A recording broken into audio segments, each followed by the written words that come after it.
In order. Everyone rise for the Pledge of Allegiance.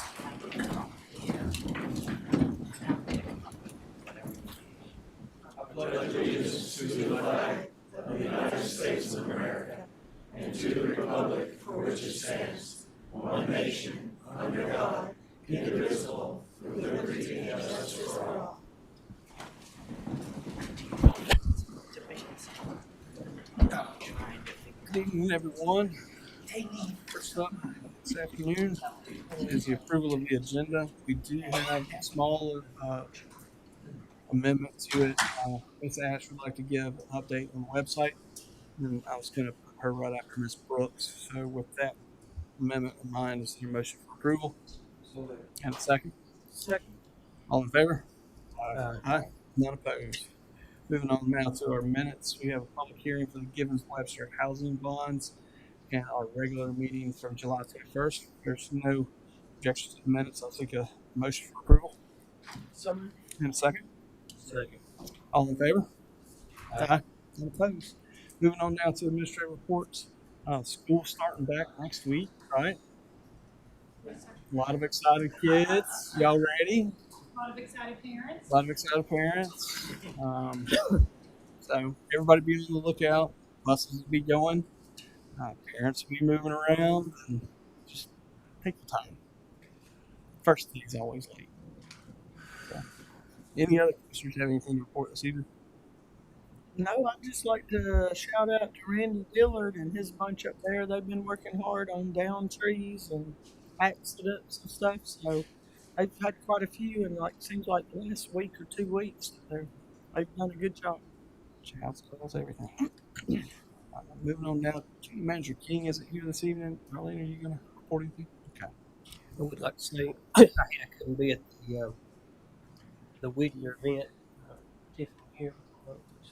I couldn't be down there. I've been looking forward to that project being completed my whole term. So really hard not to be there for that. But the whole month of July, I had some family matters going on, some family sickness. So I couldn't be here for either the meeting. I'm back.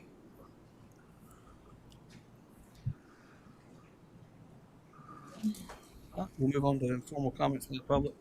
Just a quick reminder, this is 3 minutes for us to listen, not respond to questions. There's a timer up on your screen in front of you. And with that, first up this evening, we have Miss Ayers, Dr. Ayers. Cool.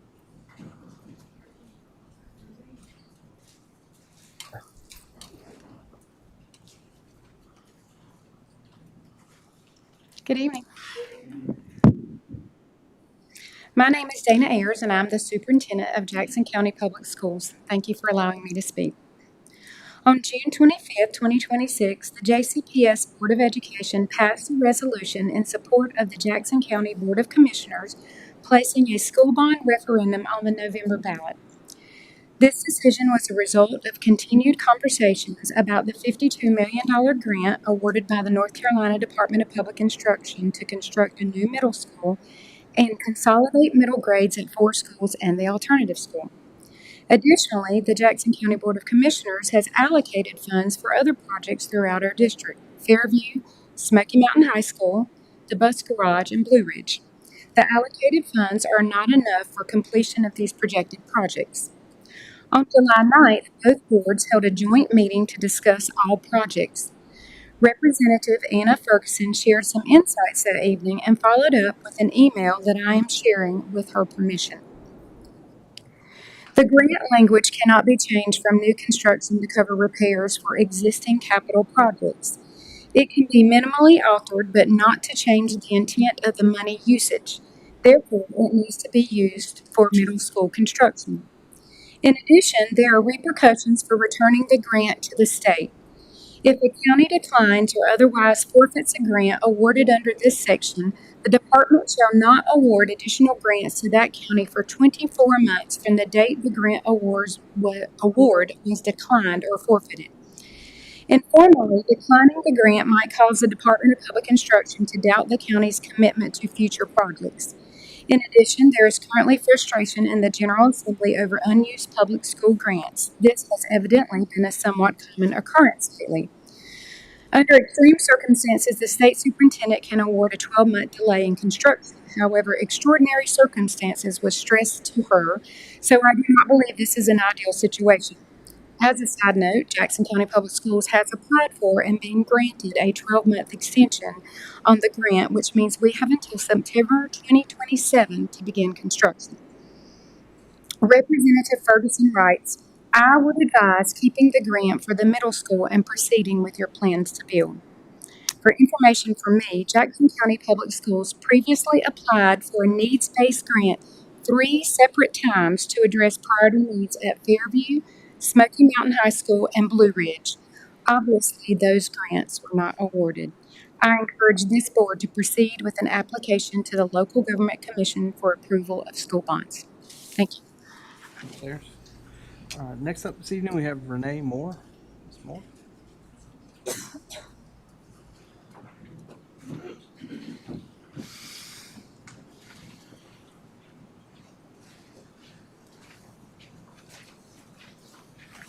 Hi, I'm Renee Moore with Jackson County Transit, and I'm simply here to request the required upcoming hearing, public hearing for the September 1st meeting for grants for Jackson County Transit.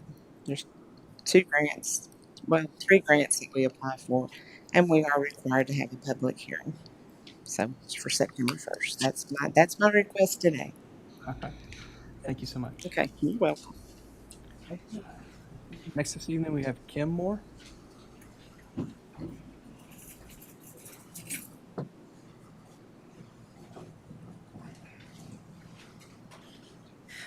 Hello. Hi, I'm Kim Moore. I think y'all know me. Thank you, Chairman Letson and the rest of the board for having me here and allowing me to speak. And I'm here to speak on the board referendum that Dr. Ayers has already addressed that would also take care of some long overdue needs in the county, including the bus garage that was built in 1950, that is in full repair and needs a roof now and is inadequate for the needs of our transportation department. Also for Blue Ridge, that is in desperate need of a new kitchen and a remodeled cafeteria. I got to eat there. I got to work with the lunch ladies there, and just really disappointed that it hasn't been taken care of sooner. Would love to be a part of the legacy of seeing all of this take place. I was just mentioning to someone that if I moved away and I came back, I would still want to say that I was a part of watching all of this renovation take place. Never plan on moving though. I've already added up what it would be in my taxes for the next many years, and I'm ready to pay that myself. What I need to pay. Smoky Mountain High School's football stadium is not accessible from the field level to the restrooms or concessions. An ADA appropriate ramp is in the planning stages. There's been grants submitted in the past for all of the renovations, but they have not been answered with a yes. So this is the first grant that we got that was answered with a yes. And I don't want to see it go back. I really don't. And that's the logistics, but this is my heart. And I came to Jackson County, and I don't think I've come across, and now I'm addressing the whole community. I don't think I've come across many people who don't say that they're a Christian. And if you are not a Christian, I totally understand. It takes courage. It takes a lot of courage. It takes risk. It's a very risky thing to even call yourself a Christian in this day. But if you are a Christian, the Bible says in Hebrews chapter 11 that the just shall live by faith. But this is what it says about faith. It says, without faith, it's impossible to believe God. For to come to God, you must believe that He is, and He rewards those who diligently seek Him. And I live a lifestyle where I have not always been able to bring in everything I need. I didn't know how I was going to send 2 girls to college. I didn't know how I was going to raise 5 kids in a Charlotte Mecklenburg economy. But I did because of God. And I count my faith worthy, because what happened is I put my faith Can you please just let me finish? I put my faith in him and he came through for me. So for the community of Jackson County, I want to urge you to not just look at the numbers, but look at the schools, look at what we have, and believe by faith that God can come through with the rest of it. Thank you. Ms. Moore. Next up this evening, we have Brandon Pendergrass.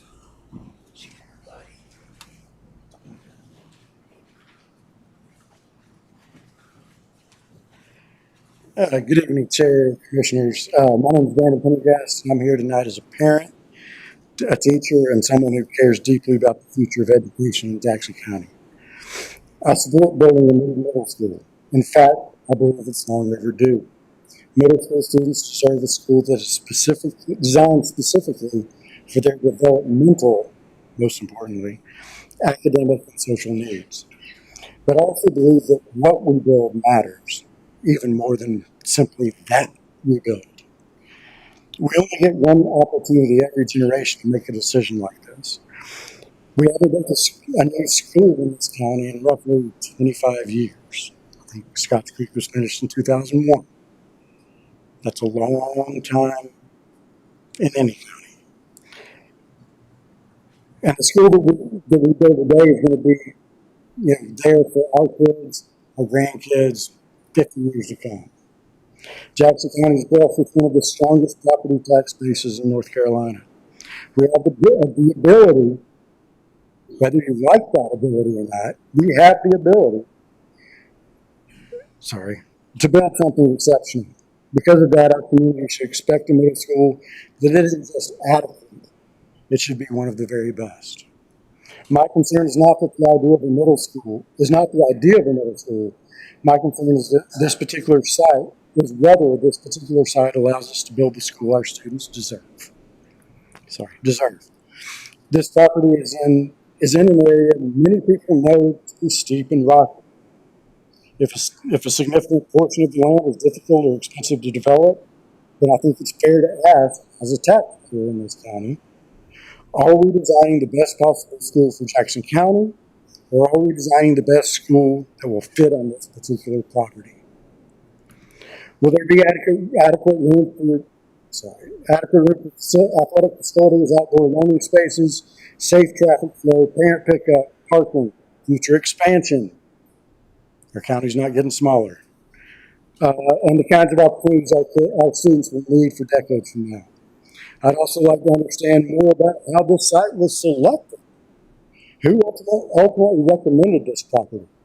Was the recommendation driven by educational planning, engineering, long-term vision, or simply because this parcel was available?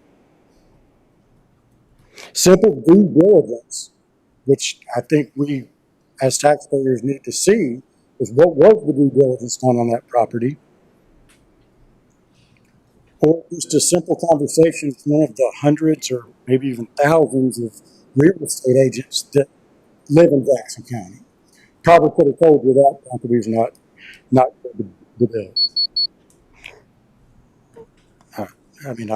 As taxpayers, we're investing millions of dollars into our community, into our kids, and I don't know if the bond is the way to go, but the middle school that's proposed that doesn't even fit the number of kids that we have right now doesn't. Thank you. Thank you, Mr. Pendergrass. Next up this evening, Bobby Hopp.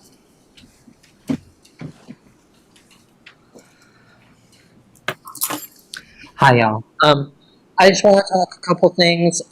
Primarily, it's going to reflect a lot what people are talking about, and that's taxes. That's so. I am blessed. I made a good living. I don't mind paying my fair share in taxes, but I want it to be used correctly. That's, I think, the biggest thing. When you go and ask for a bond issue, we want to understand that the money is being used smartly, which I think the person who spoke this before me is kind of saying that too. Just as a side note, I live very close to that property, and they had to blast my whole home site. So it's all granite there. But that's an aside. So for me, I feel like I want us to spend our taxes wisely. Right now, we've taken on, if we take on this bond issue, 35 million roughly in interest payments, plus another 8 million from a couple months ago. That's a lot of money that could be maybe spent better in the county instead of us paying interest to external things. But you need, I'm sorry, you need transparency, and we need some sort of auditing, some sort of feeling that our money is being spent wisely. That said, we don't mind paying, but when things like, just to bring it, the library, right? We're paying for that building. I pay part of it from my taxes, and I no longer have access to the community rooms, right? I don't want to pay for something that I can't access. We all pay taxes in the United States. We want health care. We would like education. We want roads, fire, that kind of a thing. We want to know that we're using our money correctly. Just because I'm running out of time, just a couple other things. When it comes to the topic of a data center, if you're not willing to put that next door to your own home, don't consider putting it in our county. If you don't want to live next to it, it doesn't belong here. Same thing for things like water treatment, all those big industrial projects. If you don't want it, then somebody else probably lives there and doesn't want it either.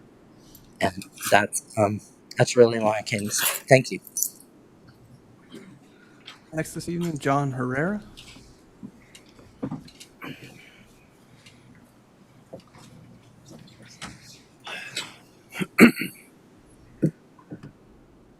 Hello, I'm here to speak pertaining to flock cameras. I don't believe it's a good idea. It's a horrible idea. Imprudent, really. It's a violation of the Fourth Amendment, an intrusion of our privacy.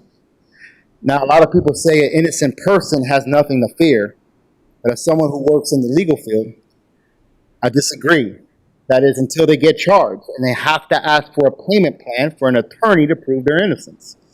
They're always at the wrong place, at the wrong time, and the excuse is always convenient for them. I understand that Americans nowadays have an skewed understanding of what the Constitution stands for. It's protection from our government. Being in public is not a consent to see what you're up to, not without just cause. We already have flock cameras. They're normally parked at intersections or responding to calls, assisting the community. In fact, I saw them here last time requesting more funds to entice and retain people to join them in making our community safer. I would rather those funds go to them directly, to be properly staffed, to be properly compensated. If you want to spend money, I encourage you to attend to the needs of our middle school. Please consider what is proper. There is a quote I thought of when I saw the items of flock cameras on the work agenda. Those of us who would give up our liberty to purchase the feeling of temporary safety deserve neither liberty nor safety. That was Benjamin Franklin. Thank you. Thank you, John. This evening, last this evening is Dick Darnell. Mr. Darnell.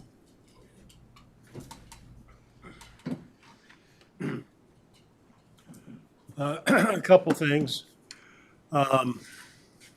One, there's a pothole eastbound on this side of the bridge on Pine Creek that is right smack to where, in fact, I think I just coming here hit it, and I think I've got a broke cord from it.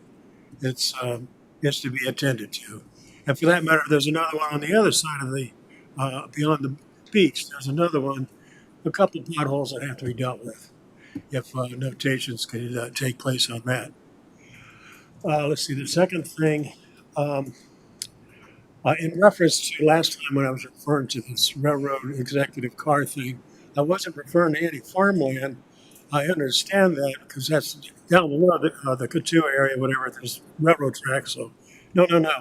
I'm referring to right there in the Whittier town area. There's a spot where there's track and a few cars are parked, what have you. That would be a prospective site and would enhance Whittier. That's all I was doing with that. The third thing I'm giving reference to is As you all know, my house burned down on Pine Creek. I'm still dealing with the claim factor on that. It's a whole story on that. But next to my house property is a forested area of dead hemlocks from the woolly allergens. That area needs to be cleaned up. There are some measures on a federal level about cleaning our forests because, you know, it's taking place as an issue to the Northwest, Canada, what have you. Well, that particular spot's very important. It should be cleaned up, not just stripped out, but cleaned up of a lot of dead stuff because it's a very sacred spot. It's where the legend took place of I forget the guy's name, but he's a guy that came into the area.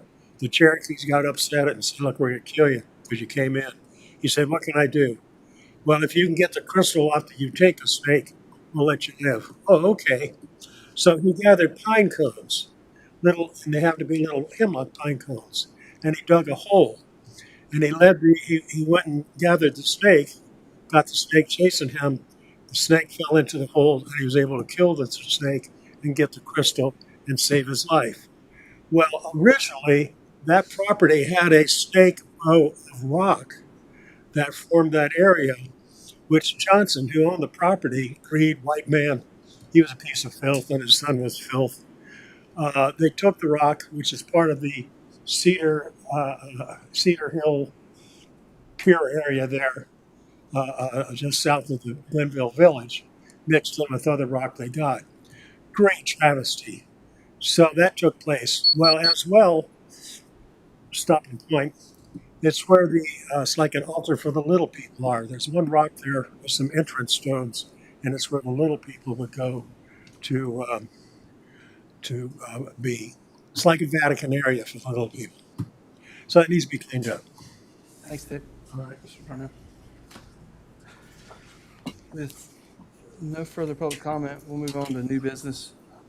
First up this evening, we have Ms. Brooks with our tax settlement report for 2025. Good evening. So this is the settlement report for the 2025 tax year.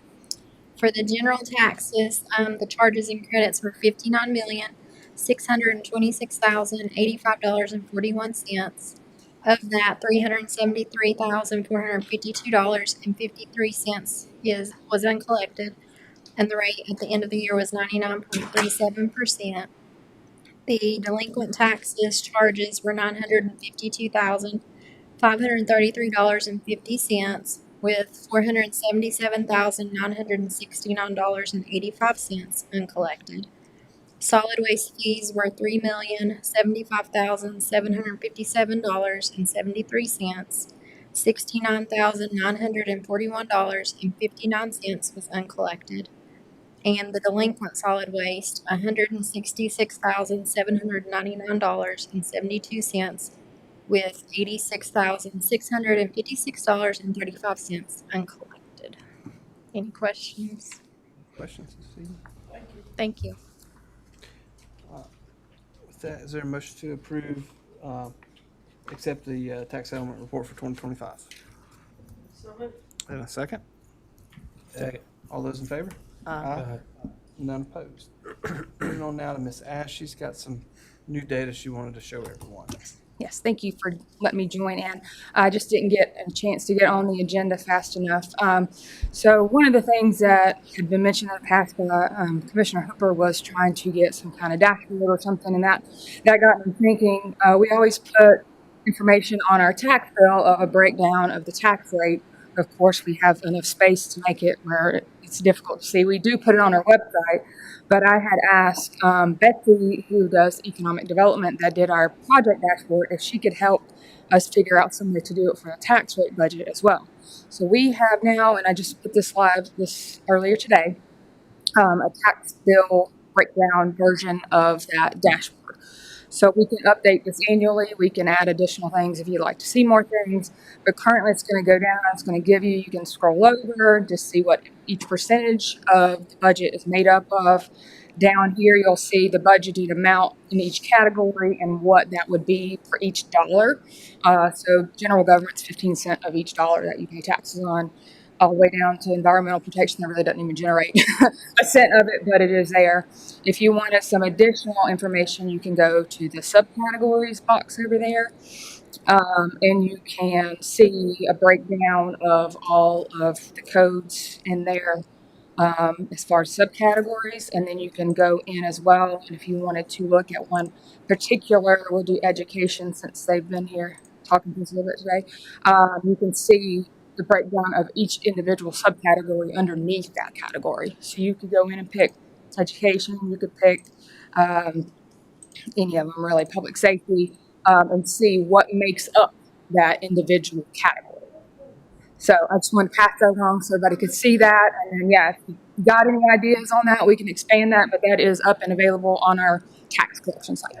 So, People appreciate being able to see more. yeah, absolutely. Absolutely. So, yep. All right. Thank you. Moving on now to transit grant public hearing request for September 1st and Renee Moore. You don't have to. We can go ahead and take another vote. This is a public hearing setting for September 1st. Is there a motion to approve the September 1st? So public hearing moved. At 6:25. Second. All in favor? Aye. None opposed. Moving on now to the CDBG DR grant public hearing request for August 18th, and Mr. Poston and Mr. Hopkins. Good afternoon, Chairman, Commissioners. Mr. Poston here with me tonight. We have been working with Southwestern Commission on putting together a community development block grant that's related to disaster recovery. And the funding is available to local governments located within the hurricane lead HUD and state identified most impacted and distressed counties, which Jackson County is considered one of those. The proposed application will provide construction funding for approximately 1.6 mile expansion of the Tuckasegee River Greenway. And based on preliminary discussions with the North Carolina Department of Commerce, Division of Community Revitalization, and staff believes that the project will be eligible for consideration because the existing greenway did sustain some damage from Hurricane Helene, and the proposed expansion incorporates flood resilient design elements that would help to reduce those future flood impacts.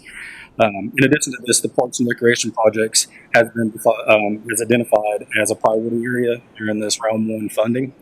So that's kind of why there's the urgency to have these two public hearings in order to get it in time. There is a second round of funding, but there is no prioritization for it.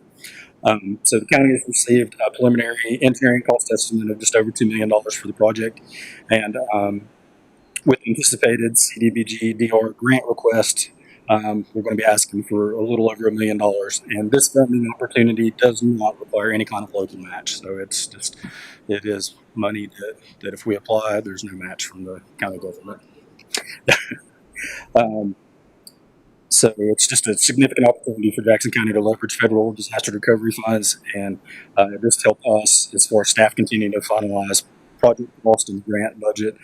And it's just this amount obviously will not be shared with the Board of Commissioners asking for additional money. And then we will tell you the exact funding amount requested before the public application is submitted. Also, to further support from this project, Jackson County has also submitted an application to the North Carolina Parks and Recreation Trust Fund and the amount of $500,000. So if we can combine those two grants together, if we receive the part of funding, it'd go a long way in the county not having to provide any additional funds to complete that project. So we're here tonight just requesting for the Board of Commissioners to call for public hearings on August 18th at 6:20 p.m. and then September 4th at 6:20 p.m. Just for consideration of the funding for the 1.6 miles of Tuckasegee River Greenway build out. September 4th or 1st? First. September 1st. First, I'm sorry. September 1st. I'm sorry. All right.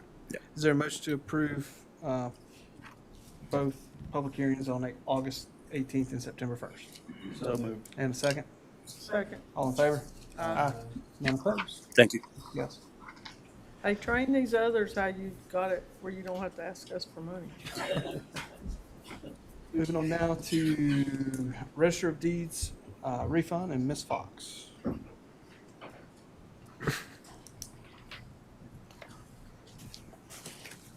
Have a registered deeds refund request from Howard Hicks and Siler.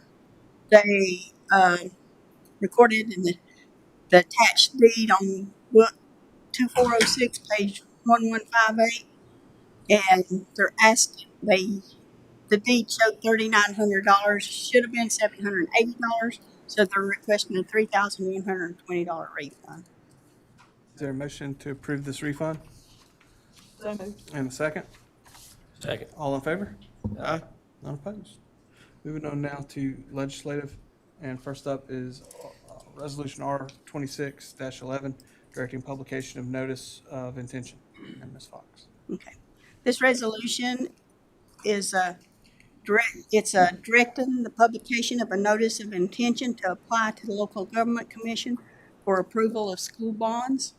The amount's $105 million to pay capital cost of construction, improving, and renovating various school facilities for Jackson County Public Schools, including but not limited to Smoky Mountain Middle School, Smoky Mountain High School, Blue Ridge School, and the school bus garage.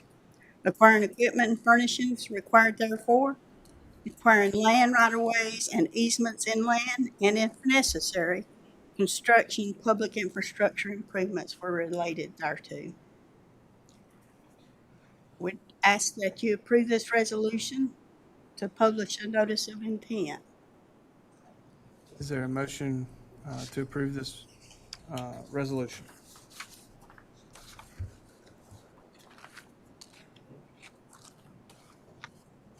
I'll make a motion. Anybody got anything they want to say? Any questions or comments?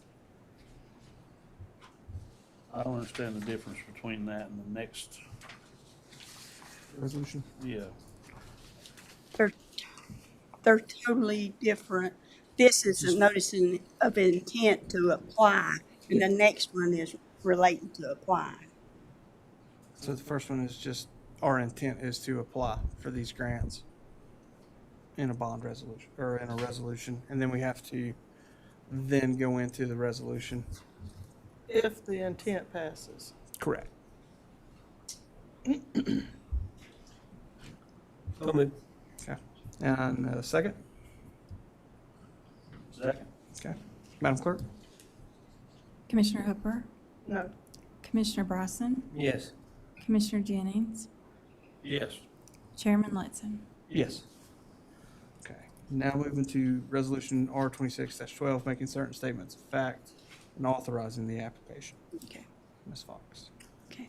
This resolution is making certain statements of fact concerning the proposed school bond issue and authorizing the application to the local government commission.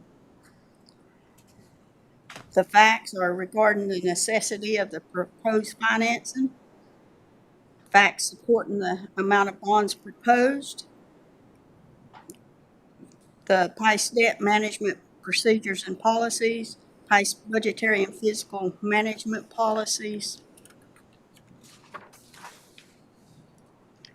the increase in taxes and retirement of debt, the marketing of bonds, and the estimated interest. And then it further authorizes and directs the finance director to file the application with the local government commission. Any questions from the board regarding this resolution? I just think the people need to know that if they vote for this, if this is put on a ballot, whether that passes or not, that their taxes will increase almost $300, $150 for every $300,000 of their property evaluation. That will be a very high increase. I just don't think we can afford it, and I think things were rushed.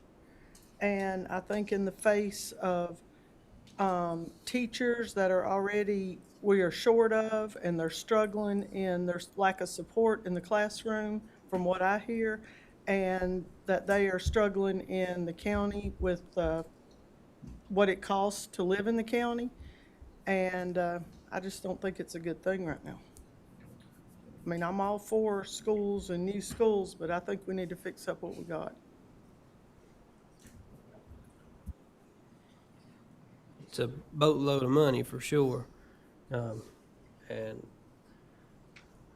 I think, if it passes, be doing the right thing by letting the people of Jackson County decide, for themselves of whether they would want the tax increase or they don't. And you can't get more direct than that, than hearing from the people. Well, but it's like the swimming pool, that everybody voted on, including myself. And they really didn't understand, and it was a $20 million swimming pool, and when it was finished, it was over $40 million. Most people don't even know that. So if this $110 million, what's it gonna cost in the end? Ms. Fox, what was the total cost of the swimming pool? The total cost was about $24 million. $24 million. Has it ever been 40 million? Can we get a spreadsheet of Yes. the total cost of the pool? You can, and that's actually been in your report every month. Correct. And schools are very important. They're one of the most important things that we can support. They are, but if you don't have no teachers. But there again, the money, it's a lot of money. So I think it's just best left up to the people of Jackson County just to decide on, whether they want to have an increase. What would be the increase, Darlene? The increase is $48.60 per $100,000. Okay. So and it would be what, about a 5 cent? Little less than 5 cents. But that's still $150 on 300,000. So no matter which way you look at it, it all boils down the same. Some people are stretched thin, but again, I'm not going to keep repeating myself. The people need to if the resolution passes, the people need to decide, whether they want to move forward with it or not. Well, I've got some stuff to say about middle school before people vote. I've looked up a bunch of stuff on this. And matter of fact, if you just simply go to Google and type in, "Are middle schools better for education than elementary schools?" I encourage everybody to type that in. Are middle schools better for education than elementary schools? Not that I trust Google, but for those that do, see what it says. The first word is no. I've got here, research from University of Virginia suggests that 6th and 7th graders have higher math and reading scores when housed in elementary schools rather than middle schools. According to Princeton University, a study shows achievement tends to fall immediately after building transitions from one school to a middle school. Education Next magazine, students that left elementary schools for middle schools lose ground in both reading and math compared to their peers who attend K-8 schools. And additionally, students in Florida who entered middle schools in 6th grade were 18% more likely to drop out of school than their K-8 peers.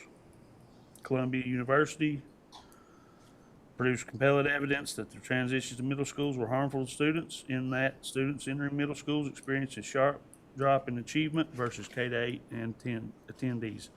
I've got 2 pages of this stuff. Boston Globe from the Office of Program Policy Analysis and Government Accountability, stating that, this one says K-8 schools may help districts improve student performance.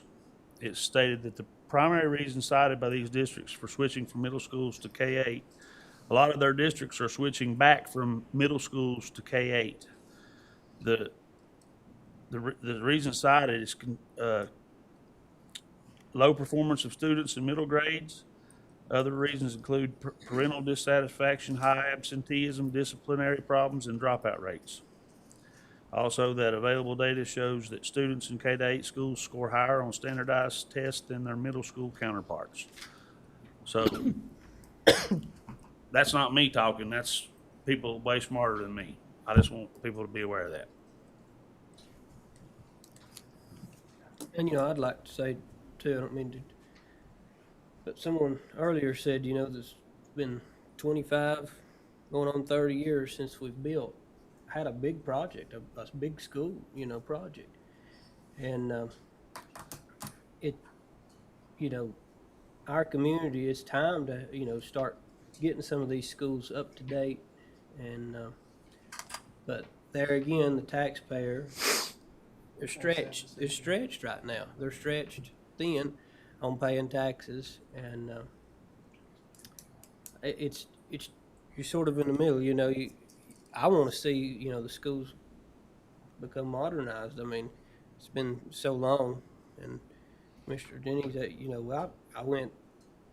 I think we all here. I don't know about Chairman Letson, but I went to K8, done fine, thank God. But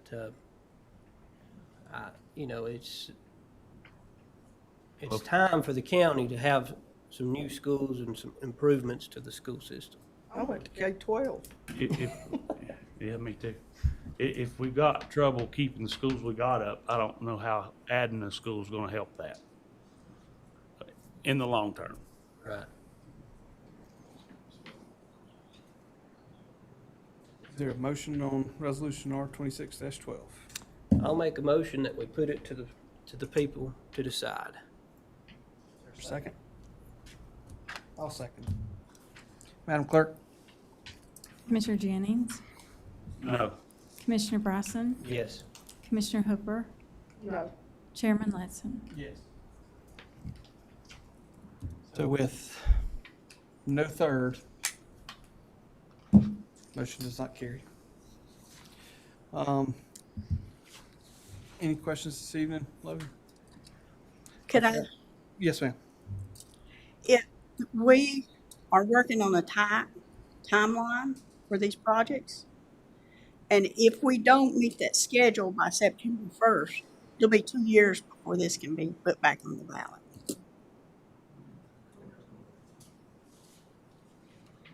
Because they only put it on even years. So if we don't move forward with the application, We can't, unfortunately, if we can't table because No. the deadline is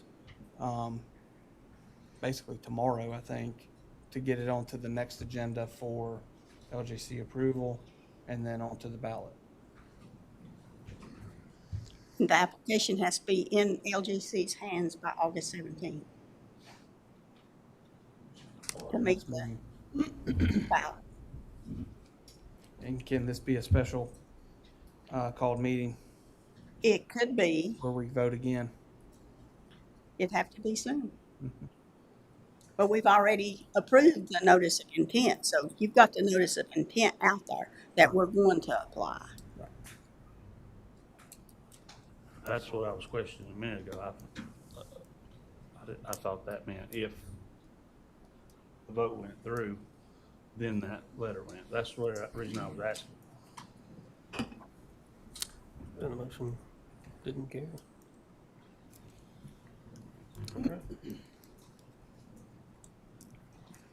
So with that, do we need to schedule another meeting for both?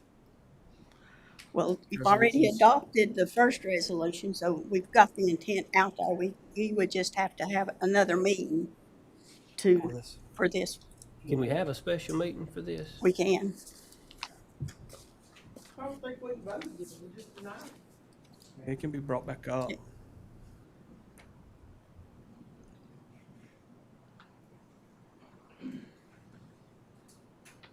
I think that's the way we have to go. So, So you said it was tomorrow's the deadline? 17th is the deadline.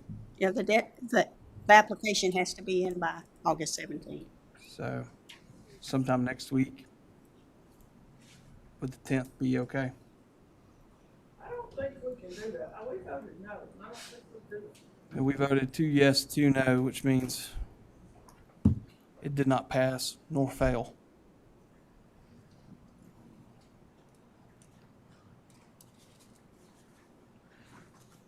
Would the 10th be okay?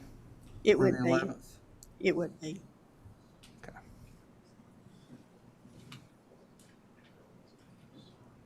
I think we have another meeting on the 11th at 6:30 and take our vote and see where we stand then.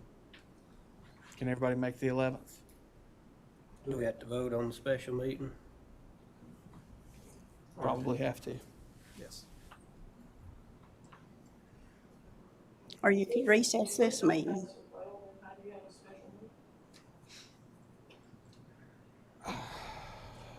I think we adjourn this meeting and reconvene on August 11th at 6:30.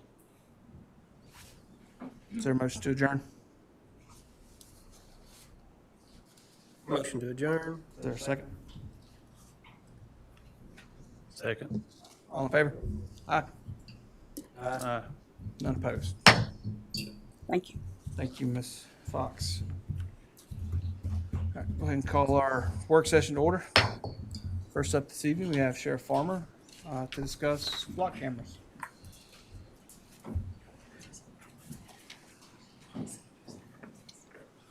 Good evening, Commissioners.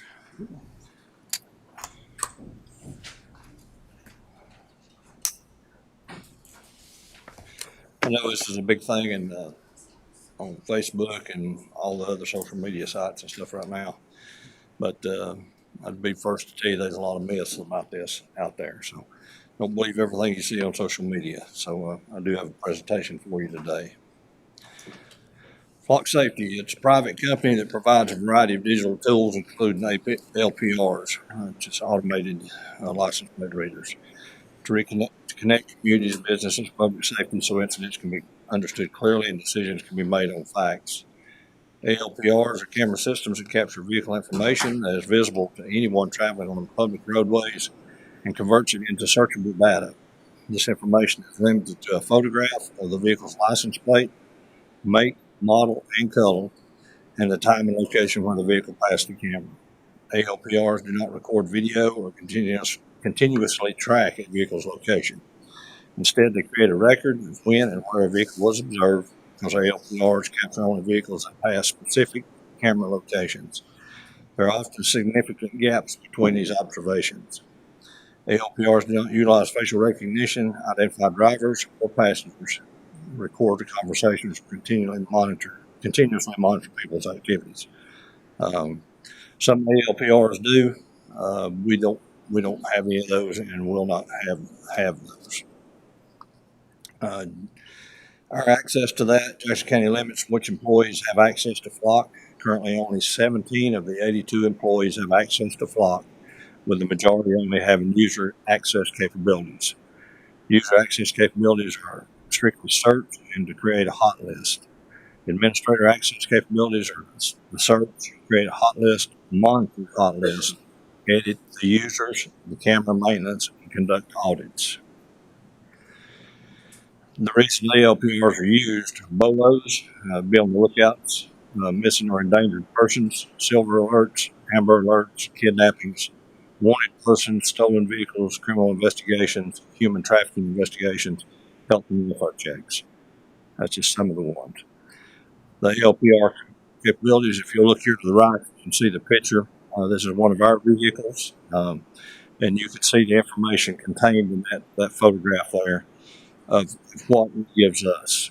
It doesn't tell us who owns that vehicle, anything other than the make, the color, not the make, but the color, the make, and the color of that vehicle, the license plate on that. They don't have the ability to obtain the registered owner's information, and you can see that that's not included in that photo on the right.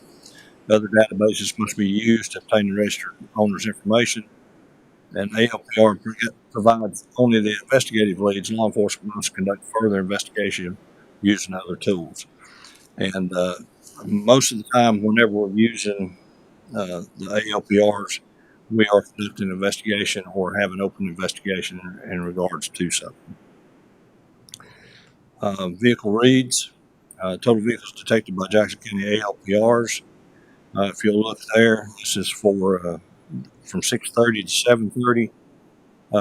That's the number of vehicle reads that we have there, the number of searches, and the number of hot list hits. And those searches are the total searches queried by Jackson County users, and hot lists are total alerts generated by a hot list. So investigative hot list that we may have, that's the number of hits on certain plates that have hit. Searches from 6:30 to 7:30. This is the types of searches. Drugs, narcotics, that's 439 searches. Assault and battery, 46. Morning person, 39. Assault and battery, 24. Missing and endangered, 14. Bribery, 10. Larceny theft, 9. Alcohol offenses, 9. Motor vehicle theft, 7. Arson, 6. All additional, 35. Of the 1,190,043 total vehicles captured by Jackson County ALPRs, only 563 were queried by Jackson County Sheriff's Office flock users. Therefore, only 0.04% of the total number of vehicles captured were queried. The hot list I was talking about, hot list is a digital list of specific license plate and vehicle descriptions created by an authorized user that triggers real-time alerts for law enforcement.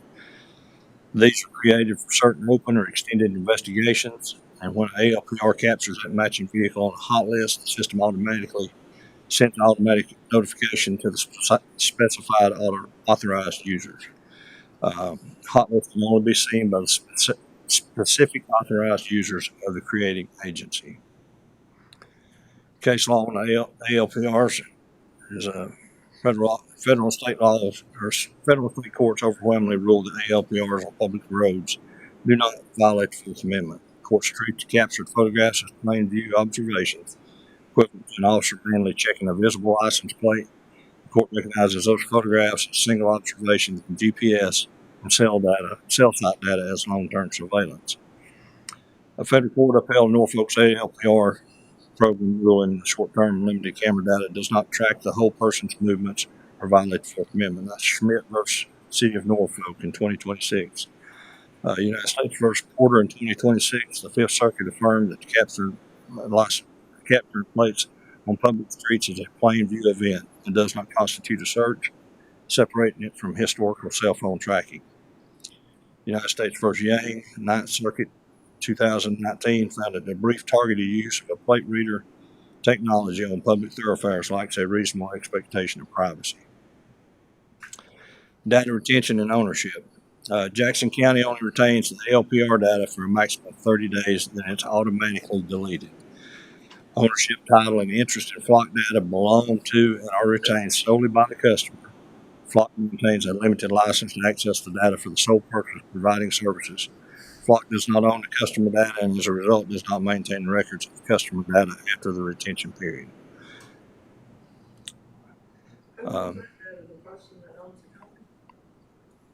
Who owns the data? We own the data. We can share it. It is contained on a server, and that would be in Amazon's big server, big data center. That's where it's in the cloud. Like everything anymore, it's in the cloud. That retention period, and I'll go over it later on, it can be a period of 90 days. We don't do that. Some agencies might, but we don't do that. 30 days and it's gone.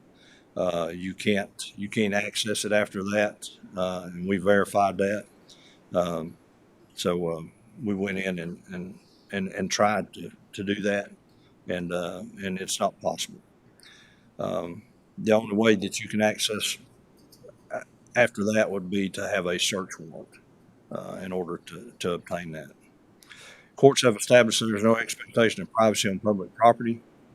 North Carolina does allow ALPRs in state right-of-way, which are public property, and that is just a recent passing of the law for the SBI. They had a pilot program in place, and what they've done is include that as a budget item now, and that has been put in place where the ALPRs can be placed on state right-of-way. ALPRs are allowed on private property with the owner's consent. some ALPRs owned by Jackson County Sheriff's Office are located on private property. ALPRs commercially available are used at many retail stores nationwide. Cell phone data cannot be obtained using Flock. Driver or passenger identifying information cannot be obtained using Flock.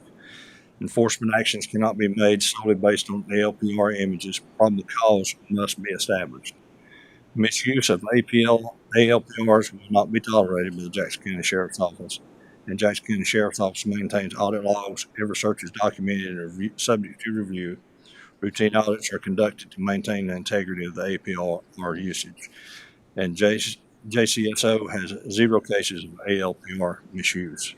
And the most recent audit that we done, there was no abnormalities in any of the things that we looked at. In closing, when a child is missing, when a violent criminal is fleeing, or when victims are waiting for answers, time matters. ALPRs are not about surveillance, they're about providing officers with another regulated tool to protect our community. Technology helps us respond faster, investigate more effectively, and better serve the people who entrusted us with their safety. Our goal remains unchanged: to protect what you value most while preserving the rights and freedoms of every citizen. I'll share with you just a couple of things here. Some of the incidents that Flock has been helped us with. There was a federal jury duty scam. It's an $80,000 fraud case. An elderly victim. And the elderly victim was targeted in a sophisticated federal jury scam. The scammer's convinced her she had failed to appear for a federal jury service that was immediate payment was needed to avoid arrest. And unlike other scams that direct victims to deposit money into cryptocurrency or kiosk or into wire funds or by other means, the suspects in this one instructed the victim to withdraw $80,000 in cash from her bank. She was instructed to photograph it, place it in a box, remain on the telephone with the scammers at all times, and deliver the package to a designated meeting location. The investigation presented significant obstacles from the outset. The suspects used voice over internet protocol telephone numbers, concealed their internet activity through virtual private networks, making traditional methods of identifying the callers extremely difficult to track and follow those leads. Sometimes sometimes leads you to fake individuals, no individuals, and ultimately no leads. The only in-person contact occurred when the courier met the victim to retrieve the package. The victim could only identify limited information, including a general physical description, the courier's apparent ethnicity, a white SUV, a no maker model, and the fuel pump where the vehicle was parked. Although surveillance cameras at the business captured the vehicle arriving and parking, the footage was significantly insufficient to identify the license plate and capture the individual inside the vehicle. Though with this video footage, they was able to narrow down a make and model. So what was the investigative value of Flock in this? I can go through all of this, but the investigative value of Flock, the system did not identify the offender by itself. It didn't establish probable cause on its own or replace the traditional investigative work. Instead, it served as a piece of a much larger investigation that included victim interviews, surveillance review, digital evidence, interstate coordination, and follow-up investigative work.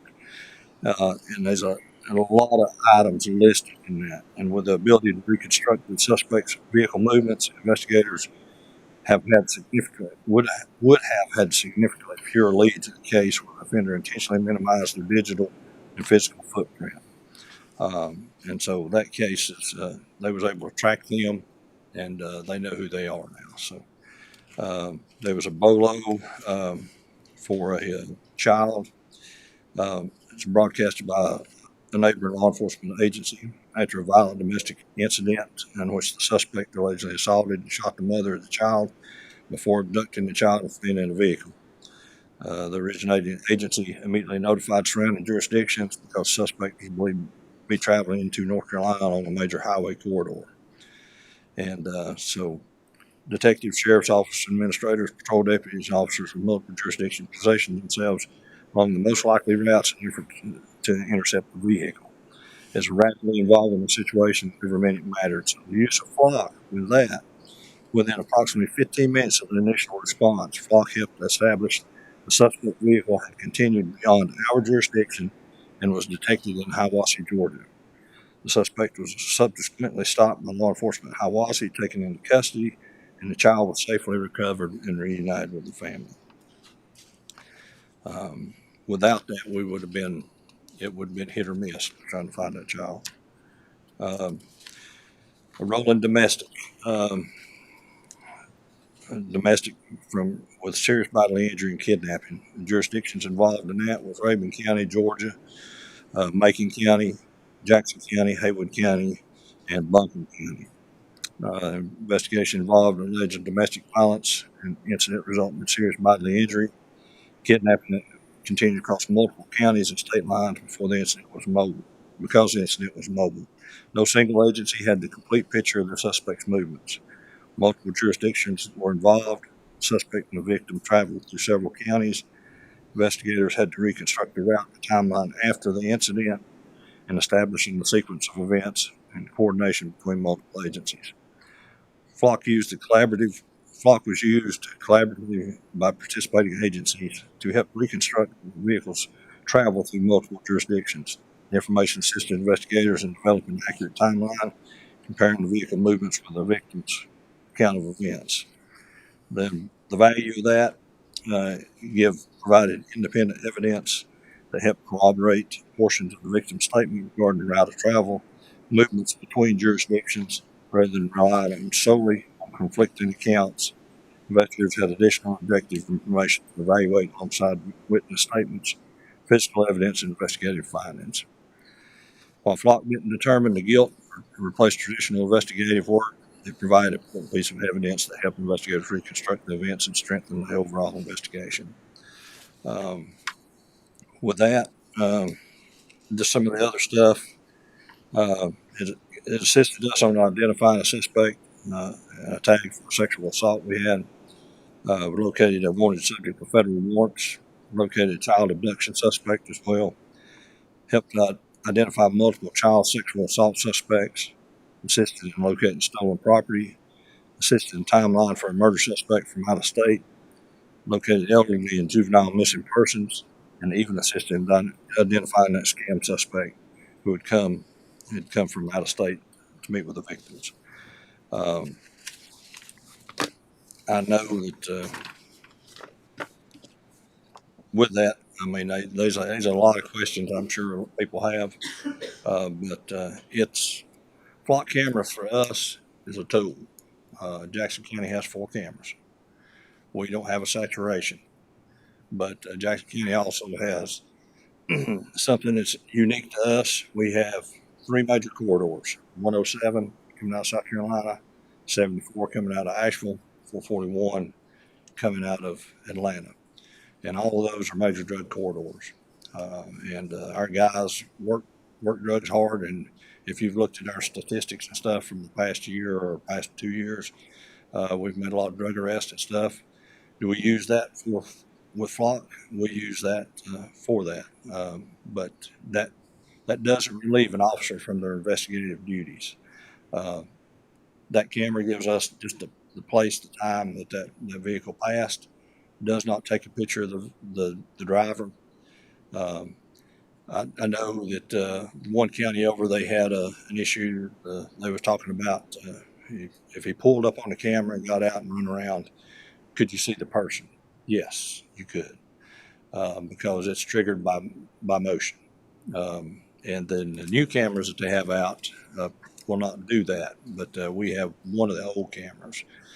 So it would, if you got out and run around in front of it, it would pick you up and it'd take a picture of you. But, you know, you're searching to do that. Yeah. I mean, if you got time to do that. Yeah. We're not interested in people's daily activities as they're driving to and from work. We may have a vehicle description. You may have a silver Jeep. There may be 500 of them pass on 74 in a day's time. So it helps us narrow down things. It's a force multiplier for us, and we utilize it, and we're respectful in the use of it. And we, you know, we appreciate the fact that we get to use those. And it's helped us to be, quicker on investigations and stuff and solve things that normally wouldn't be solved in a timely fashion. If you had to set officers at every entrance and set them there daily, number one, it'd be hard to set them in a car for 12 hours straight and watching traffic and try to pick up every plate that comes through. I travel these roadways. My family travels them. We travel them every day. So my tag's on there just like your tag's on there. But in 30 days, it's gone. If you pass that camera every day, yes, it's going to snap your photo. But that's all it is. It's a photo. If you're looking for someone, say a missing person, silver alert, you have to manually enter in that data as an alert so that flock camera is looking for it. Yes, we have to manually enter that in. So there's somebody putting that information in. One of the authorized. Yeah, and once we get an alert from flock, you cannot stop a vehicle based on that alert on flock. You have to do your own investigation.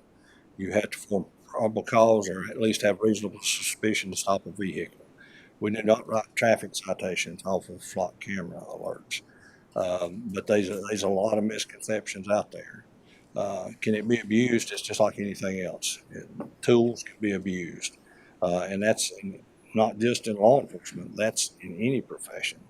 You can, it'd be like me going to Michael's work and saying, "Oh, it's doing too much damage." But he's a construction man and he knows what his tools will do. And that's for law enforcement. We know what our tools are capable of. And Flock also knows what they're capable of. And they just recently come out with an audit assist that's helped us tremendously. So we can review that log quicker and identify any abnormalities or whatnot. So it is a tool for us, and we appreciate being able to have those to use, and it helps us better protect the citizens of Jackson County. So, I got a question. Yes, sir. So you use them after a crime's been committed to help find who committed it? And not always. We won't always use them.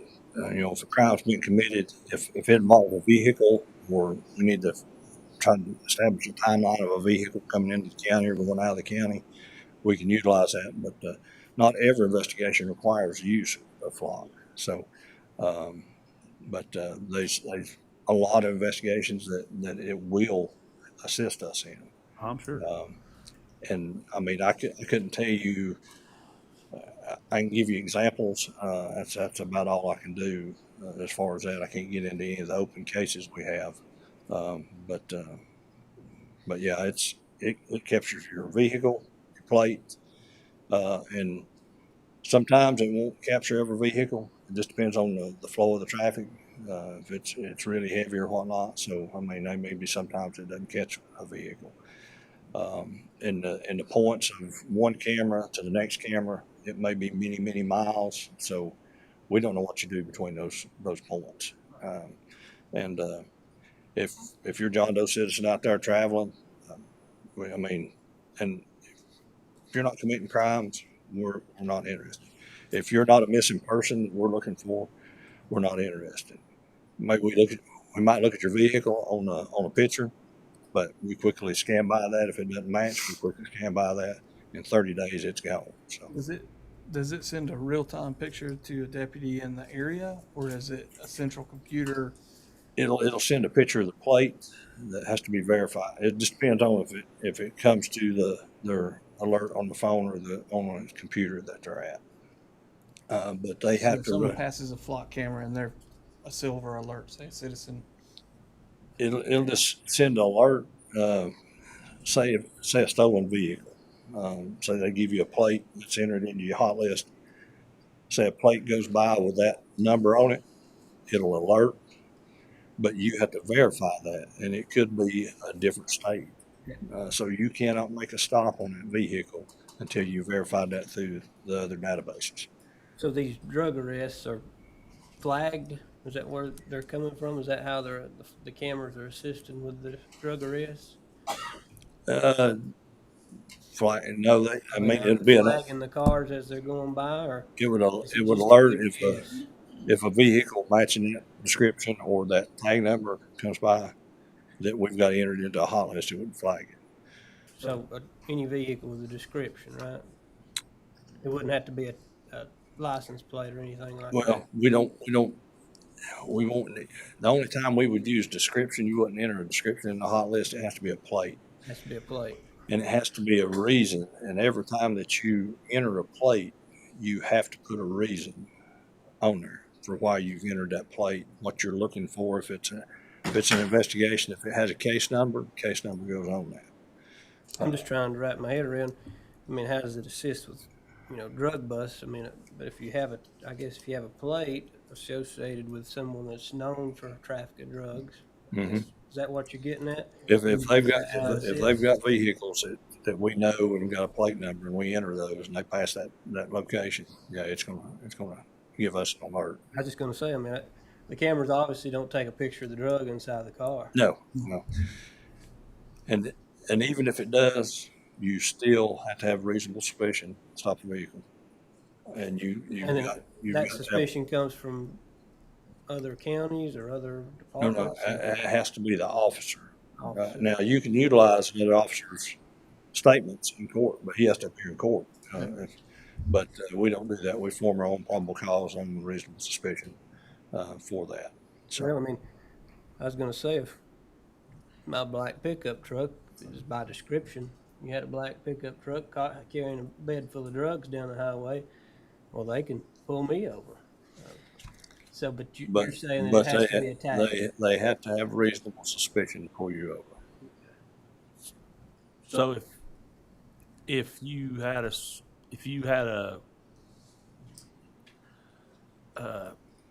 spree of break-ins, let's say, and you got an idea of the general area where it's at, I don't know, this guy over here is probably the one doing it because he's been known for that or something. So would you wait until something has been broken into and try to find the cars that left around that area at that time? Or could you just take and say, well, we think it's this guy probably, let's watch him and see what he does every day, or where he goes? And well, any investigation we do, we follow the leads, and you got to develop those leads. And every case is going to be different. If it's a breaking and entering, it may be that you lift fingerprints, send those off to get those ID'd. It may be you have video footage. Maybe you have an eyewitness that says, "Hey, this green car with a broken left rear tail light come up here 3 o'clock in the morning, and when it come back out, its trunk was open and it had stuff packed in it." Then we could utilize that description to look and see if we can find anything during that time frame of a vehicle like that. But as far as any investigation, we follow the evidence. We don't just go straight to flock. Everybody thinks we go straight to flock. We don't. There's other methods of investigation we can use to locate people and find them. And a lot of it is just beating feet, talking to people, looking at local business cameras. And I can tell you, we've got, I mean, back during the bank robbery up in Cashers, they didn't have a suspect vehicle, nothing. And the investigators, they put together a team of investigators. They went up and they went from the bank all the way down 107, pulled every piece of video footage they could pull, and they pieced it together off video footage from businesses. So, and that's how they got a description of the vehicle. And then one of the officers was just making loops and happened to run across a vehicle that matched that description in a trailer park, and was able to locate the subject that had done the bank robbery. So, Dad's neighborhood, they put one up. Guy would come by and just do door checks. He would walk. He'd park somewhere and walk and just pull doors on cars, see if anybody was open, and he was still guns. What he's really looking for. And he got caught on a flock camera just by video footage. They traced him back to the car, and then they got his license plate and picked him up a couple weeks ago. Yeah. It's pretty wild. Yeah. I can tell you Silver PD has a case right now. I don't know all the details of it, but there's a gentleman got run over this past weekend. There's a vehicle involved in that. So we checked Fox to see if we could locate anything in that time frame for that. But it's in front of Savemore. The thing that bothers me is if you go back a slide or two there, it said, I don't know, it's case files. That case law? Yeah. Okay. Does not violate the Fourth Amendment because it's plain view, but to what end and to what? In other words, if you had them every 50 feet, I mean, I know that's far stretch, but then you could track everything everybody done every day. Not that you would, but you could. You would call that the mosaic effect. The mosaic effect is whenever you can track the everyday travels of somebody's life. Now, can we do that? We could probably do that with videos that are currently out here. We could probably track somebody's, your cell phone. There's a lot of things that we use for investigative purposes. We use the internet. I mean, we use a lot of things. But for flock, we've got 4 and 494 square miles. So, yeah, but we couldn't track your daily activities if we wanted to. Not right now. No. But when Flock has updates and starts being able to do more than it can now, or we get a sheriff that's not as strict as you are, or there's lots of reasons it could go wrong is what I'm saying and what I'm hearing. And I agree with that. I do agree it helps you do your job better, and we all want to be safer, and you've done an excellent job on your drug trafficking and all that. It's just people, I think, are worried about what it could be used for. Maybe not even right now, but in the future, the way everything evolves so quickly, technology, that, by next year, what can they tell whenever they, might not just be reading cameras. It could be seeing whose cell phones are in the car and who's riding together, or. Yeah, you can't, with a flock camera, it's the rear of the vehicle. It's a snapshot in time. And that's all you get. Are there any rules against like opposing cameras? So you set one up and then you set one up across the street. But if you set one up across the street, it's just going to catch the rear of the vehicle because you don't have a wide range to take a picture. It'll catch the lanes that you're looking at. It don't catch the people on the other side of the road coming. You might see a glance of one or something, but the only one that you're going to get anything off of would be that one. It takes a picture of. Some of these are questions that I've got, and I'm going to pass them along to you. So, you mentioned one thing about the DOT. Some folks have said that the DOT they don't like the cameras being on their right of way, and you've said that they've changed state law. Is that right? North Carolina SBI. Done a pilot program. We wasn't part of that pilot program. I can't remember exactly how many they had in that pilot program, but that took about a year, I think, the pilot program did, and then they made that permanent. So the SBI is the one that controls that on the right of ways, and they require you to have certain things done. You have to have a policy, and. So how many cameras do y'all have on the right of way right now? Are all of them on the right of way?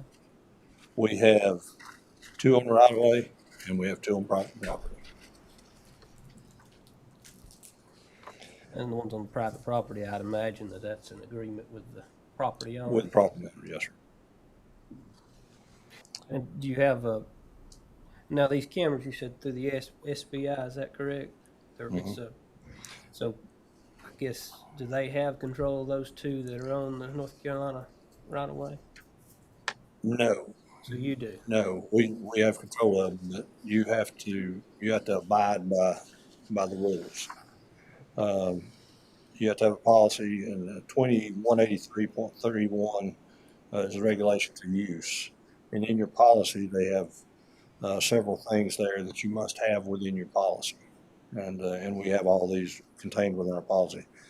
The database is used to compare data obtained by an automatic license plate reader system, the data retention, the sharing of data with other law enforcement agencies, training of automatic license plate reader system operators, supervisory oversight of automatic license plate readers and system use, internal data and security use, annual and more frequent auditing and reporting of automatic license plate reader system use, and effectiveness to the head of the agency responsible for the operating system.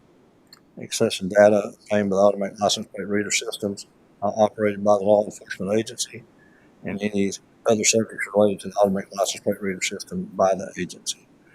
And it says data obtained by a law enforcement agency in accordance with this article shall be obtained, accessed, preserved, and disclosed only for law enforcement purposes.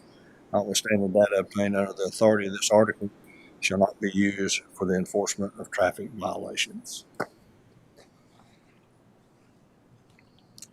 Now, I've got one question that's Okay. kind of random. I've been asked a couple times.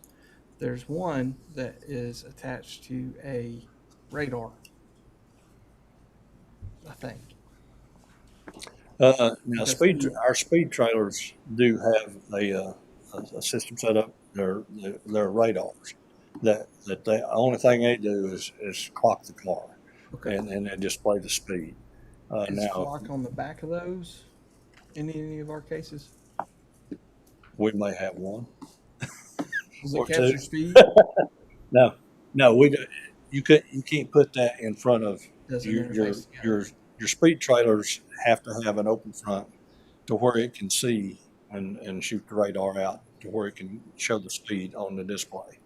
And if you put anything in front of that, it's going to distort that, and you're not going to get that reading Put on the back side of it? on the backside. Couldn't use that to arrest him, maybe, right? No, you can't use flock to enforce traffic violations. You can't use the speed trailer to enforce traffic violations. You have to either use radar, or it has to be observation of the officer and his estimates of speed. Just the common citizen can make estimates on speed, and that's been proven in a court of law. So I mean, you can tell when a car is going more than a normal speed down your road, and you can testify to that if you had to in a court of law. But now, none of us speed. We just drive quickly.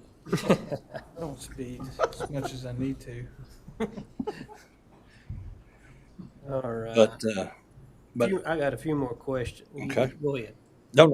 I'm just going to say, whatever. We're good. On the drug arrests, I'm not asking, you probably don't have it in front of you, but sort of on a percentage of the drug arrests that's been made since the flock cameras have been in place, maybe a percentage, or say half, a third, whatever. Has the flock helped to contribute to the drug arrest? It has helped. I can't give you a percentage. I don't have that. But I will share this with you, though. For Jackson County Sheriff's Office, we have taken 699.6 grams of fentanyl, 465.2 grams of cocaine, 875.3 grams of marijuana, 3,244.6 grams of meth, and 9 firearms that were in possession of the felon. And the Sheriff's Office has also taken in $32,753 of drug dealer money to this state. That's all good stuff.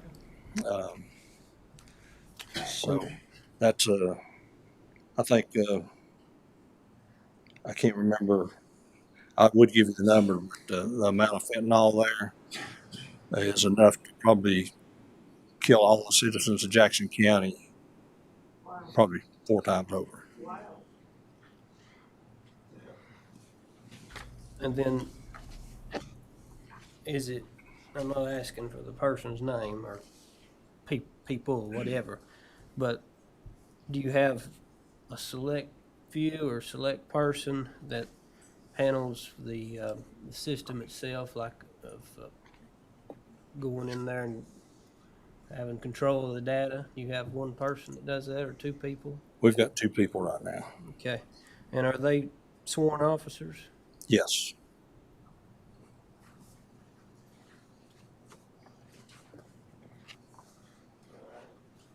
Is our data shared with any other entity within the state?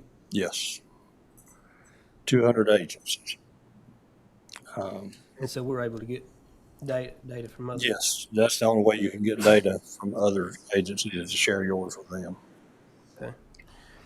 And like Cherokee, Cherokee has a different system, so we can't share anything with them. They can't share anything with us. And just a few more questions from me, and then I'll hush. How much does it, I know we talked about it, it's been several years ago, but how much does it cost per year for the county to keep those cameras going? The first 2 we had was $3,000, and the second 2 were $3,500. Is there an annual fee for that? There is an annual fee. What is that? I'm not exactly sure of the total cost off the top of my head right now. So.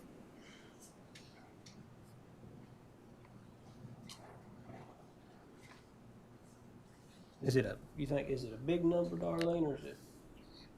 No, because it's in operating. Okay. And that was going to be my last question, because we've had some folks say, how many officers are you down right now? How many openings do you have? I looked at that board all day today trying to figure that out. And we've got multiple. And I hadn't counted them here in the last little bit. We've had 6 leave here in the last little bit. So we've probably got 12, 14 openings. In other counties, other states, there's been a lot of officers get in trouble with this Fox stuff. Yes, sir. So, in theory, what they could have done or did do or whatever is track somebody, whether it be a wife they suspected of cheating or whatever.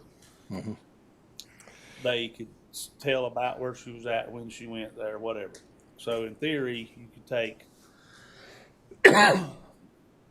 somebody that you suspect is committing a crime, whether drugs or whatever, and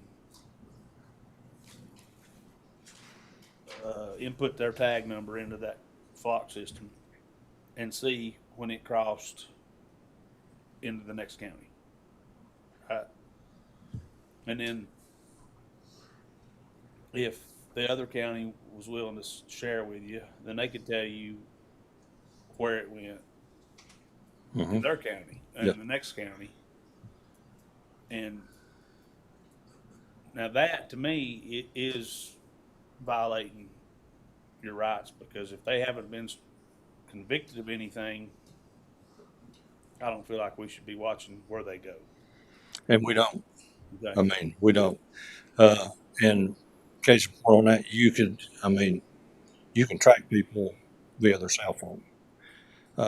I know even one jealous husband who even put a GPS dog collar in his wife's trunk and tracked her with a GPS dog collar. So if somebody wants to track you, they're going to track you. That's not what we're here for. We're here to solve crimes, to protect the citizens of Jackson County, and to do that to the best of our ability. We use Flock to help us as a tool to do that. If someone abuses it, I can promise you they will reap the rewards that they're looking for, because that's not going to be tolerated by our office. And I can tell you that whenever we look for abnormalities in the audit assist that is capable now through Flock, it will flag suspicious activity. So we will get an alert on that. And as soon as we get the alert, we can look at that and we can review those plates and stuff. And if it's somebody running something that they don't need to be, then it'll be them going somewhere. So road person just put in a number on their spouse's plate Yeah. for 2 days or whatever, Right. that would flag it in the Right. audit. Well, any of the databases that we use, you have to be, for like DCI, you have to be CJIS, you have to be approved through CJIS. You have to take security training every year in order to stay up to date on that. If you violate any of that, they can have you charged, or they can remove. They could actually take the DCI and stuff away from your terminals. But these things in place to monitor that, and that's why you see these officers being charged and arrested for these things, because of these fail safes in there to catch them. And prior to this, you've seen officers getting charged for different things. And it's not just officers; it's every profession. You've got people that are going to use tools to access things that they shouldn't, or violate the law in some way. So law enforcement is just in the public eye, so we're a target most of the time. So we take it on the chin and we keep going. But I can tell you, the men and women of the Jackson County Sheriff's Office are there for the citizens of Jackson County. They work hard every day, and right now we're short-staffed, so they're working even harder. So we strive to be the best, and I'd put these guys against anybody else in any other agency. So I'm proud to work with them. They do a tremendous job, and there's a lot required of them. A lot of times they'll spend time away from their families if they don't get to see them and whatnot. So I wish I could tell you how much time they spend away from their families. I spent almost 30 years in this job. I've missed more time with the families than I've been with them. So, but it's not easy.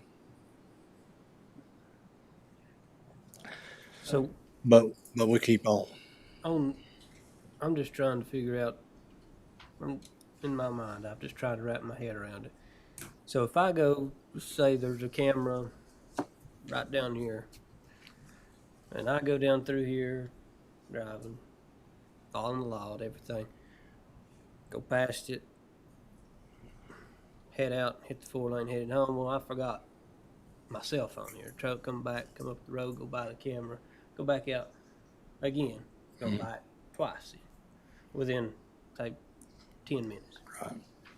I go back, hit the 4-lane again, and come back down. I forget, drop something, have to come back, go by the camera again a third time in the same day. And there's people that drive for work having to go by the camera multiple times in one day. Are those people getting flagged for going by that camera multiple times? Nope. Are you positive on that? I'm positive on that. Okay. Yeah, we care less about somebody's daily travels unless I don't we have. I don't want somebody going by a camera multiple times and that be suspicion. No. It'd be suspicious that you're going by a camera multiple times. That's not suspicion. I mean, we have the right to travel the roads ever how much we want to. Right. Hey, I'd invite any of us. Hey, come ride with us. We'll take you out. We'll show you what we do. Come to jail. We'll show you what we do in the jail. Because, I mean, being in the front seat of that patrol car, you by yourself, you go into the domestic, you get out on that, and you've got multiple people there, it's an eye-opener. And that comes back to the openings. How do you have the backup that you need to keep everyone safe? We make it. The captain's coming out on the road and captains, sheriff. Detectives. We are all one big team. Yeah, detectives, CSU unit, whatever it takes to get the job done. And even if we're off right now, everybody knows the phone could ring at any second. Hey, we need help. Let's throw the uniform on, get out there and help. I was just trying to, and I know we're talking about flock, but trying to keep staffing on each shift. I mean, we're staffed. So you're fully staffed on each shift. No, we're not fully staffed on each shift, but we're staffed. Okay. And we've got 3 in school. I've got 2, 3 in FTO right now. And as soon as we get them out of FTO, which will be middle of September, we'll have them on the road So that will increase the number on the shifts. Um, and, but, So, and I know I wasn't here last meeting, and I believe you might have talked about the openings and the positions and the pay. Do you think the pay is contributing to the reason that? I can promise you, to pay everybody that's left our agency here in the last 6 or 7 days, that's the reason they're leaving is for the pay. When you can go to cookout, make the same thing that you're making as a deputy, that's a discouragement to an officer. For sure. When you're trying to pay rent, raise a family, it's difficult. A lot of things. And if you look at that pay study that we done, I mean, consistently, I mean, for the past 3 years, I know we've been at the bottom of that list. I mean, 43,000 for a starting officer.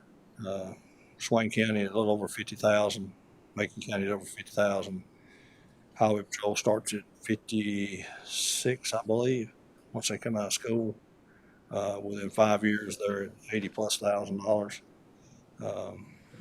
You can go to the hospital where you don't have to go to court. You don't have to do any of that. Work for Allied Security as a gun toter. You can make $78,000 a year. Yeah, there's a lot of things discouraging for an officer, for sure, being away Yeah. from the family, the pay, politics, all kinds of stuff. Yep. For sure. Yeah. But we keep on keeping on. Appreciate that. Yes, thank you. All right. Thank you. Next up this evening, we have Amanda Allen from the Elections, Board of Elections. Good evening. All right. Well, thank y'all for having me here. I appreciate this opportunity to talk to you, tell you a little bit about what's going on in our department as we lead into election season. Also, one of my board members, Roy Osborne, is here as well. So thank you for having us.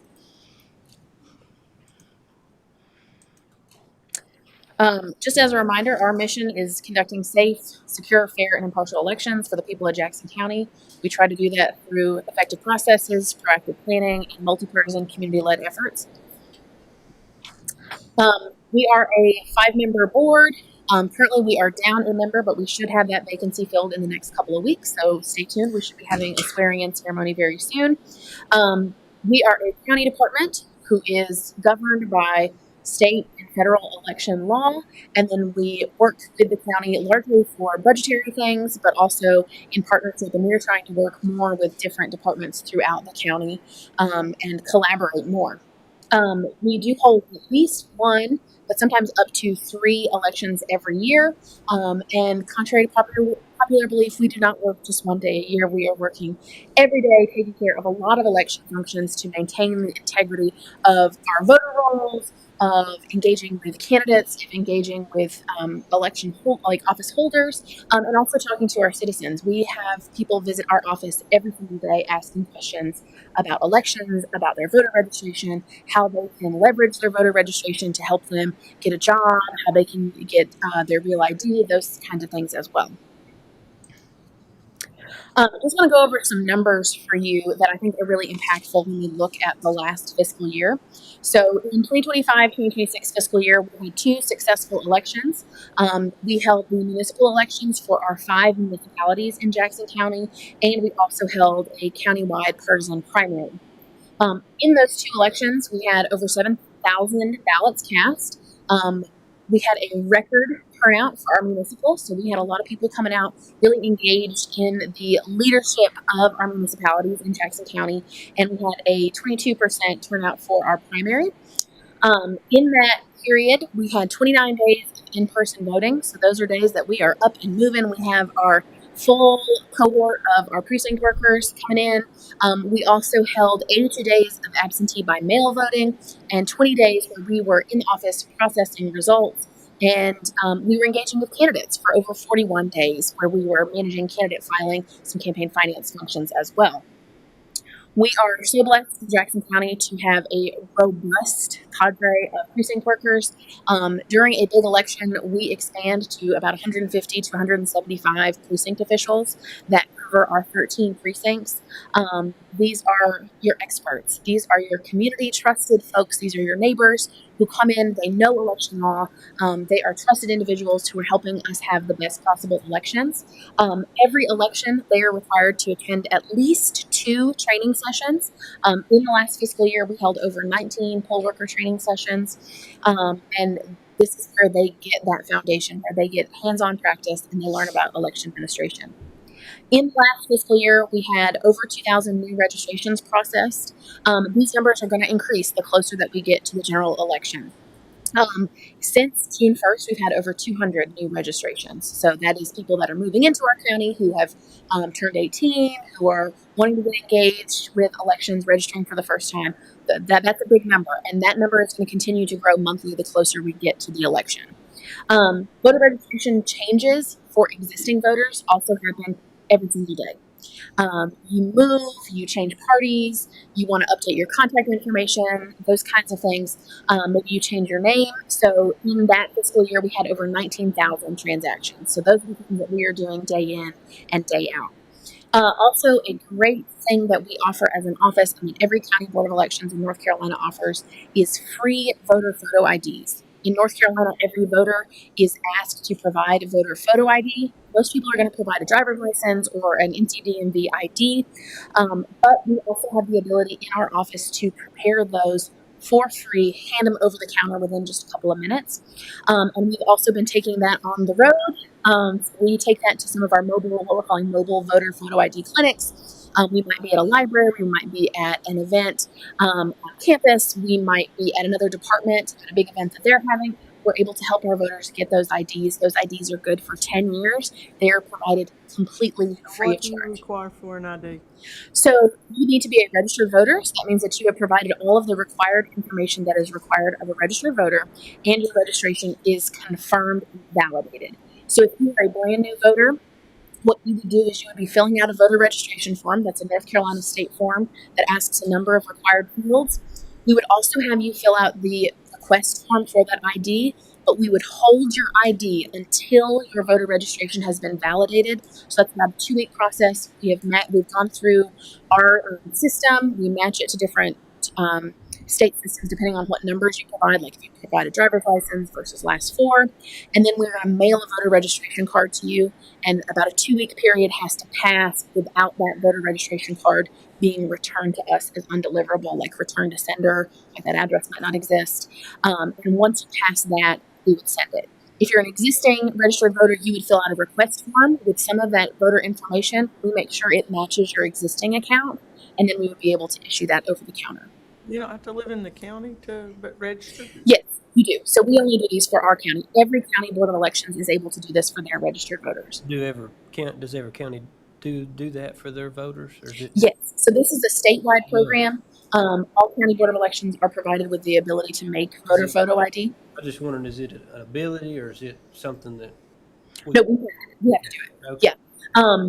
We might do it a little differently. Like we might take those forms out to more places instead of just having you come to the office. We want to eliminate as many barriers as possible. So if I am at a voter registration event and you are in front of me, I want to be able to have that conversation with you rather than saying, why don't you come back, get a ride to the office, So we do try to make that as flexible and accessible as possible for people. A lot of the folks that are needing these IDs are people that might not have transportation, especially senior residents or young folks who might not have a car, they might not have a ride. So if I have you as a captive audience and you want that photo ID, we'll go ahead and do that process there rather than making you come to the office. Do these people that register have to be a taxpayer? You don't have to own property. No, you just have to you have to fill out the voter registration form, and lying on a voter registration form is a felony, so you have to fill that out. You have to be your physical residence is a address in Jackson County, and we verify that using GIS and that information, but you do not have to be owning property.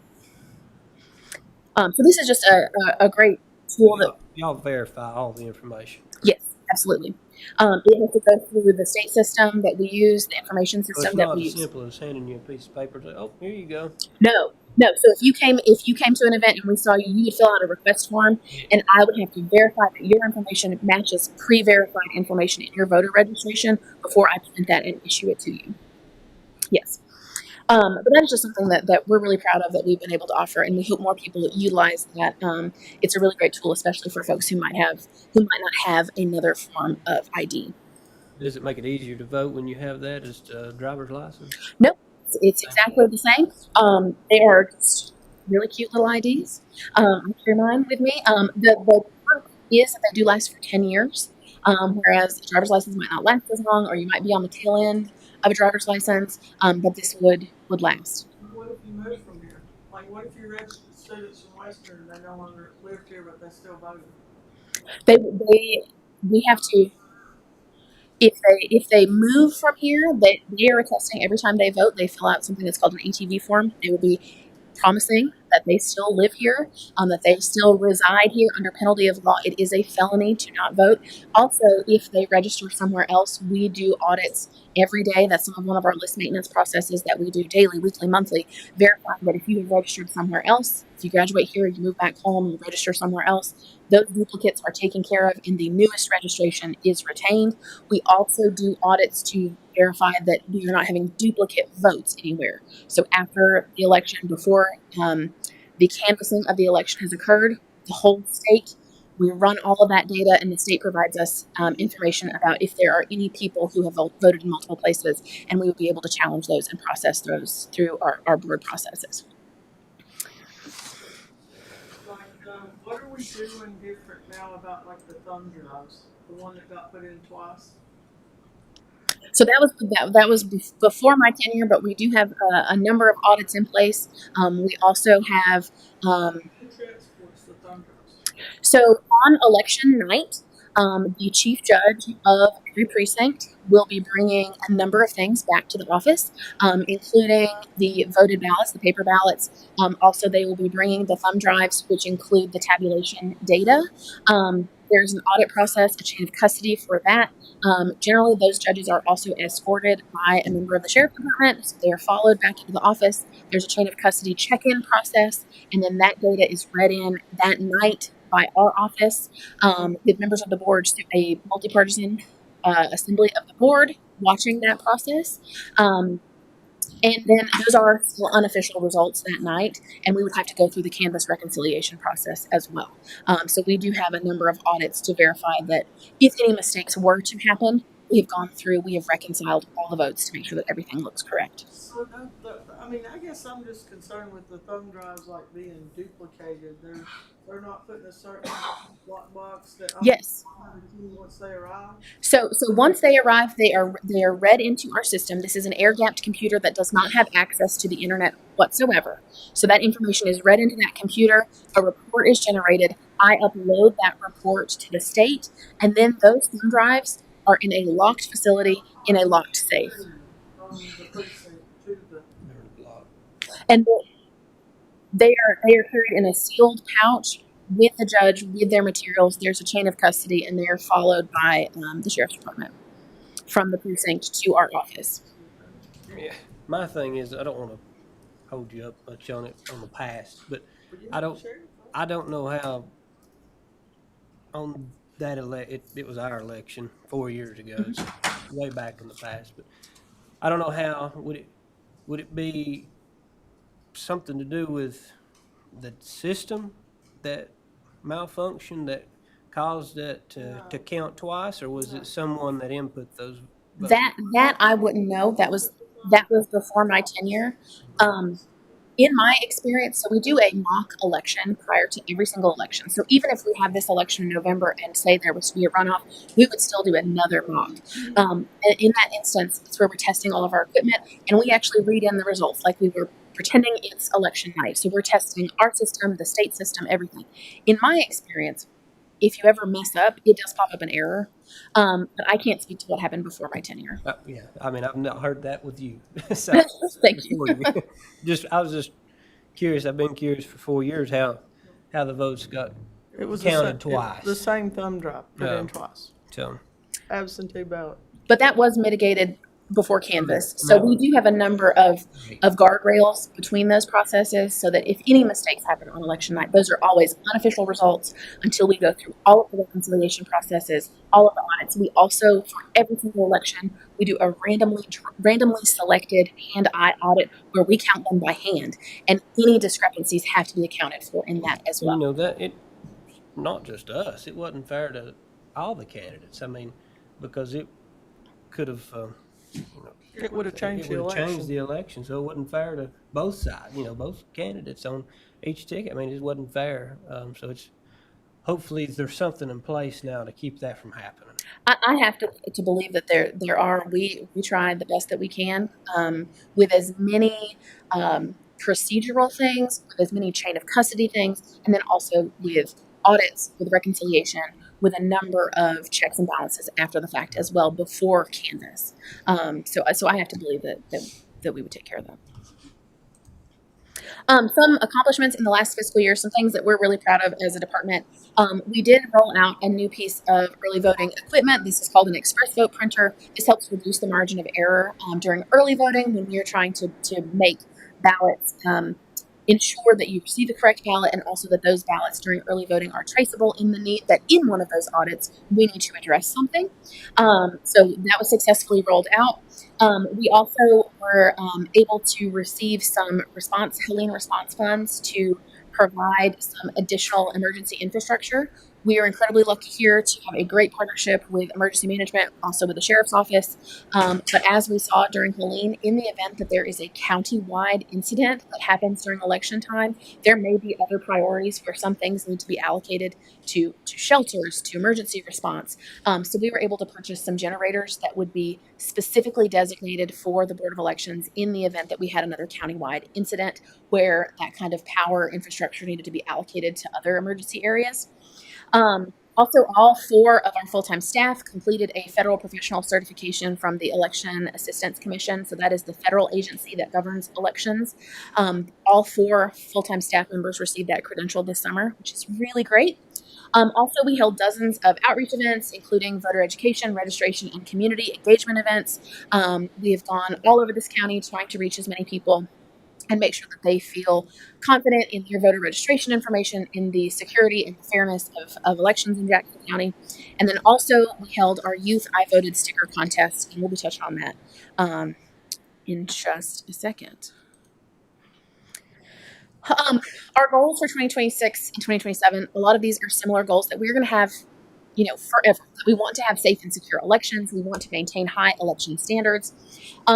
We want to invest in our poll workers. This is something that is incredibly important to us. We want to make sure that we are recruiting poll workers. These are the most trusted element of our elections. Like I said before, these are your friends, your neighbors, the people that you go to church and you go to school with. And we want to have as many volunteers as we can. If anyone is interested in working in elections, please fill out an application. We have those available on our website. We look forward to working with you, and we'll be starting those trainings really soon. One of our primary goals is that we really want to improve efficiency for our department. There are some really big changes that are happening at the state and the federal level, and there are constant legislative changes and legal changes. Also, the state is looking for an overhaul of the state system that all county boards of election use. That's called the Statewide Elections Information Management System. So we are trying to get our house as in order as possible so that in the event these kinds of things change, or we see that change to the same system, that we have the bandwidth to dedicate resources to that. So we are looking at digitizing processes. We are improving some of our inventory and chain of custody procedures, and we're looking at improving our documentation to make it more accessible and a lot easier as well. Just wanted to provide you a little bit of a forecast that we see for this upcoming general election. We do anticipate high turnout, so these midterm elections don't have quite the same turnout that you might see in a presidential election, but we had around a 51.8% average turnout in the last 2 midterms. This one may be higher. We think that there's going to be a lot of stuff on there that people are going to come out, they're going to want to be invested in, that they're going to want to vote on. Early voting is continuing to grow as a means of voting. There are forecasts that say that we can expect upwards of 60% of all of our turnout to happen in that 2.5 week early voting period. So we are trying to be as prepared as possible for folks to come early. This is going to be a very long ballot. So we will see partisan offices at all levels. Currently, the Jackson County ballot includes 23 candidate contests, 10 of which are county offices, and 3 statewide constitutional amendments, and then potentially if we have a local referendum. This is a very long ballot. Also, we anticipate some legislative and legal changes. There's a lot of conversation going around at the state and the federal level about some things that could change. We have to be as nimble as possible, but we want people to be aware that there are some potential changes that could happen. So the things that we suggest for anyone, but for everyone to be mindful of is reviewing your voter information, looking at that, checking it. There is a state resource on the state board website where you can look up anyone's voter registration in North Carolina, verify all of the information, and then if you have questions, if you need to make changes, reach out to us. We recommend that you make a voting plan, make a plan A, make a plan B. Plan ahead, you prioritize your voting. How are you going to fit this into your schedule? And also be community minded and think about the people around you. Someone that might need a ride, someone that might need help with their absentee ballot. Recommend that you do your research ahead of time, consult trusted sources, like these long ballots, be prepared before you come to the polls, and then combat disinformation. Because some of these things may be changing at a state and federal level, go to the trusted sources, call us. If you see something on social media that says early voting dates have changed or any information like that, confirm it with us. Make sure that you are going to the source. Talk to those precinct workers who are in your communities who are trusted sources of information to make sure that you are ready. We plan to be out in the community from now till the election. So you will see us everywhere. Some things we want you to look forward to and hope that you might join us at. We will be having a bingo event at the Department on Aging coming up in a couple of weeks. So that is going to be a lot of fun for folks that are 50 or greater. So we hope to have folks join us for that. We're also going to be having a lot of events at the public library. We have been trying to offer kind of like open office hours every month for people to come in, ask questions, verify their voter registration, register. That is a great time to request a voter photo ID. We do those monthly. National Voter Registration Day is September 15th, and we are also going to be having kind of an observance with an event at the library on the 10th. And we are also going to try, we always try every year to make some appearances at Albert Carlton Cashers so that we are reaching out to those folks up there as well. The town of Webster is going to be having a civic engagement event coming up on September 27th. That'll be an opportunity to get to meet some folks, to ask questions. We're going to have activities for kids. This is a great time to bring your family out and learn a little bit about the election process. And then Election Heroes Day is October 20th. So if you know a poll worker, there are several in this room, be sure to thank them for their contributions, for working on the ground floor of the institution of democracy. We appreciate them so much.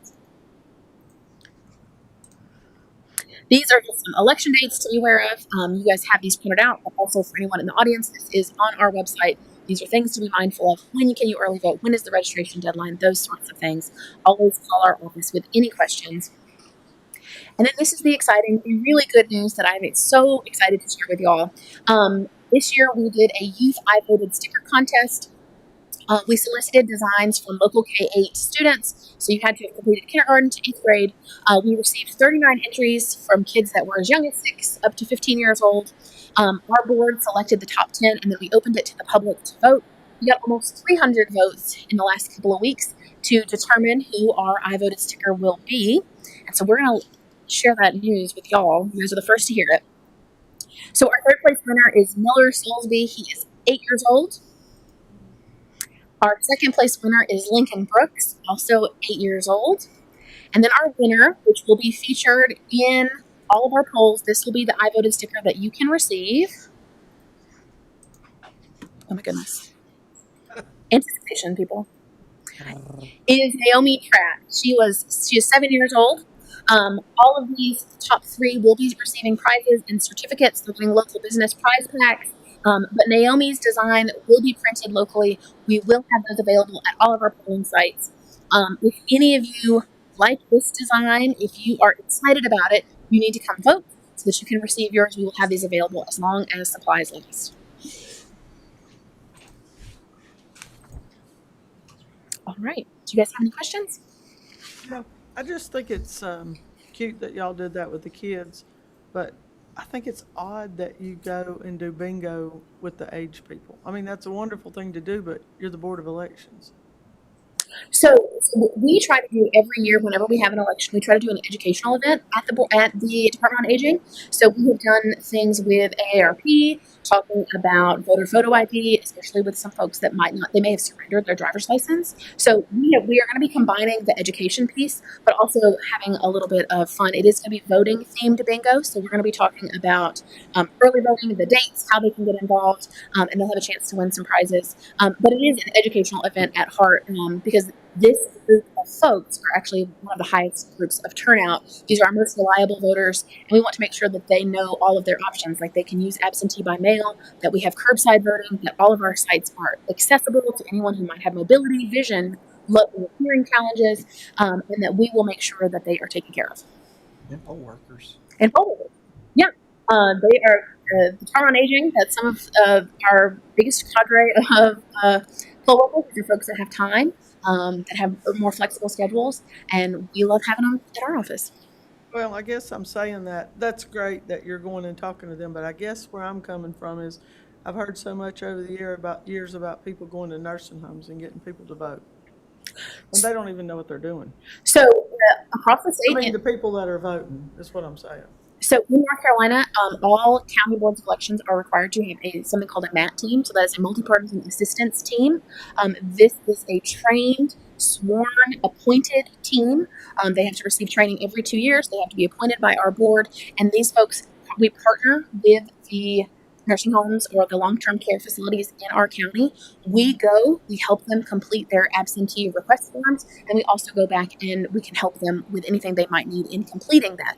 If someone who is in a long-term care facility has a family member or a guardian or someone who assists them due to disability, they are able to help them do that process. This is something that we do that all counties are required to do, but it makes sure that our folks in long-term care facilities are not left behind, that they are able to exercise their right to vote as long as they want to.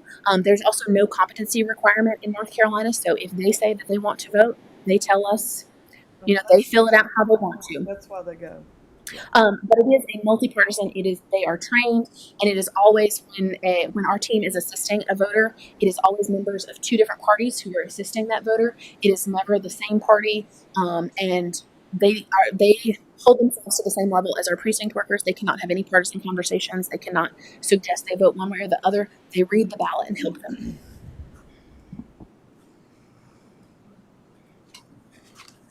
Alan, thank you so much. All right, thank you. Moving on now to Department of Aging and Director Jamie Davis.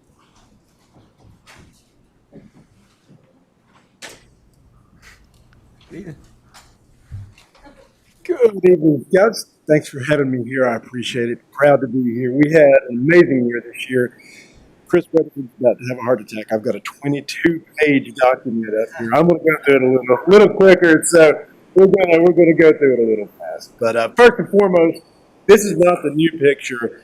The building now is gorgeous. Thank you, guys. The renovations got completed last year. It is absolutely the prettiest building that Jackson County has, and we are so pleased and so proud to have it. So thank you again for doing that for us. So we appreciate those renovations.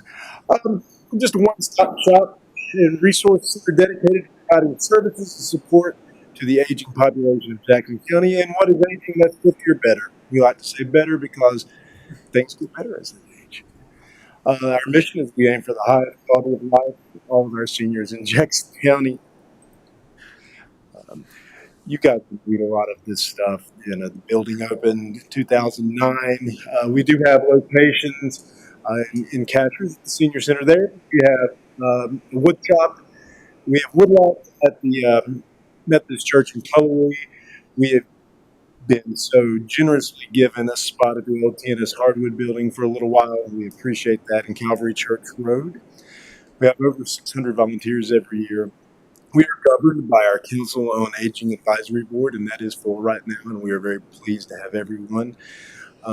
Team effort, so many more people than what we have listed here. We work with pretty much every department in Jackson County and with you all, and we couldn't do it without you. So, and our volunteers. And this is just the impact for last fiscal year. These services that we have, I'm not going to do all of these. I'm actually going to let you guys see them. We have a video that has been put together, and I think it will do a bigger impact to look at that here in just a few minutes. Look. So, all right. New thing we added in this last year was the award-winning Healthy Brain Club, partnered with Western Carolina University to bring in a group of professionals that provide about 3 hours every Friday for folks who have dementia to come and for their caregivers to get a little break for them to get training. So we actually won an award with Western Carolina for partnering with them and doing that.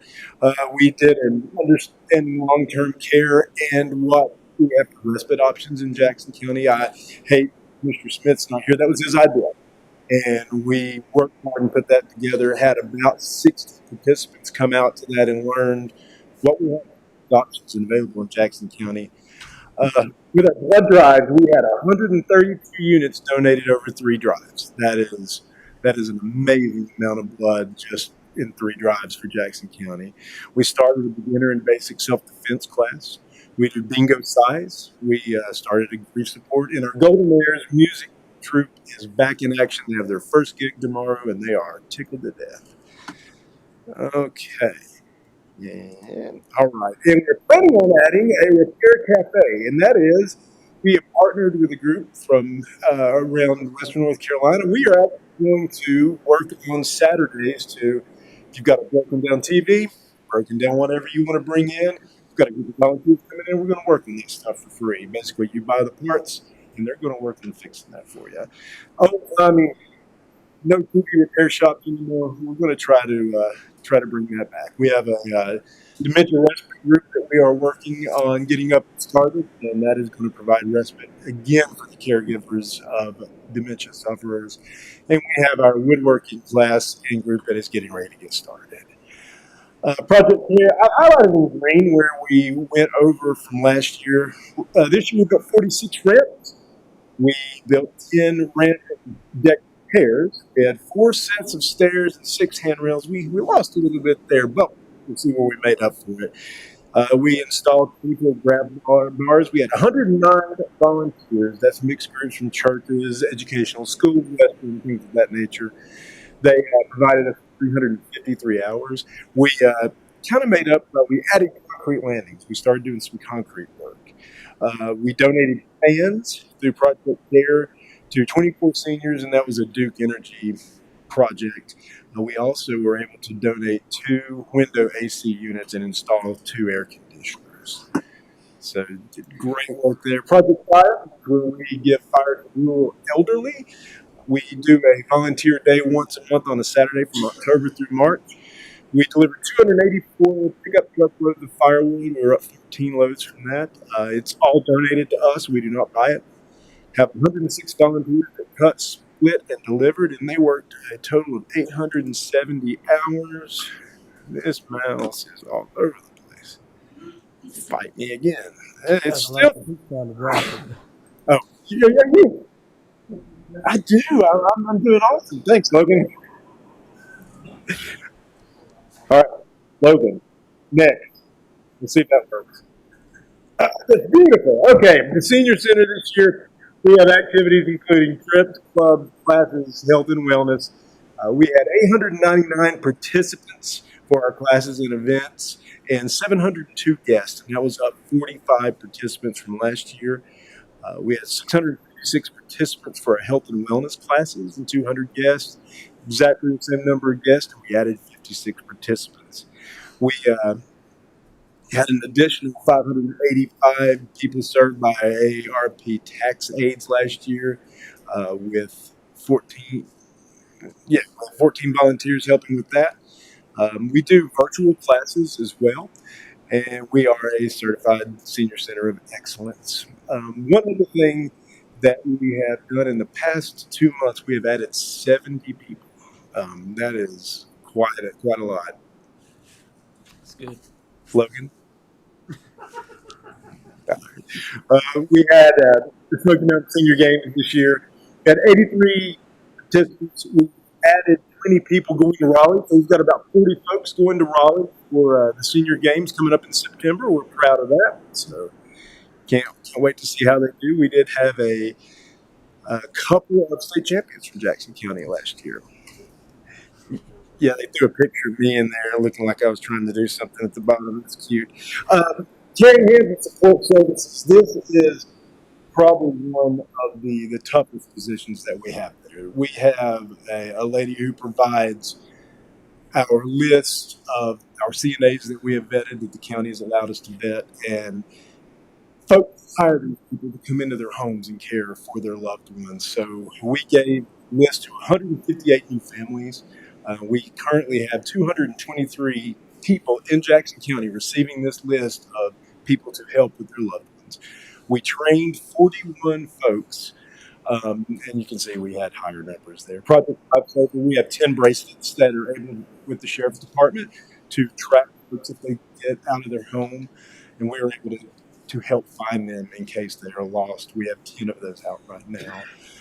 We have a lending closet full of durable medical equipment, and we learned 19 people, 26 items. So we were very happy about that. We did a Rural Connections grant through this program for 3 people where they received up to $7,000 to work on their homes and get some things repaired. And we sent 4 referrals to Hands On Jackson, and we were able to get those completed. So, all right. There we go. Carpet nutrition.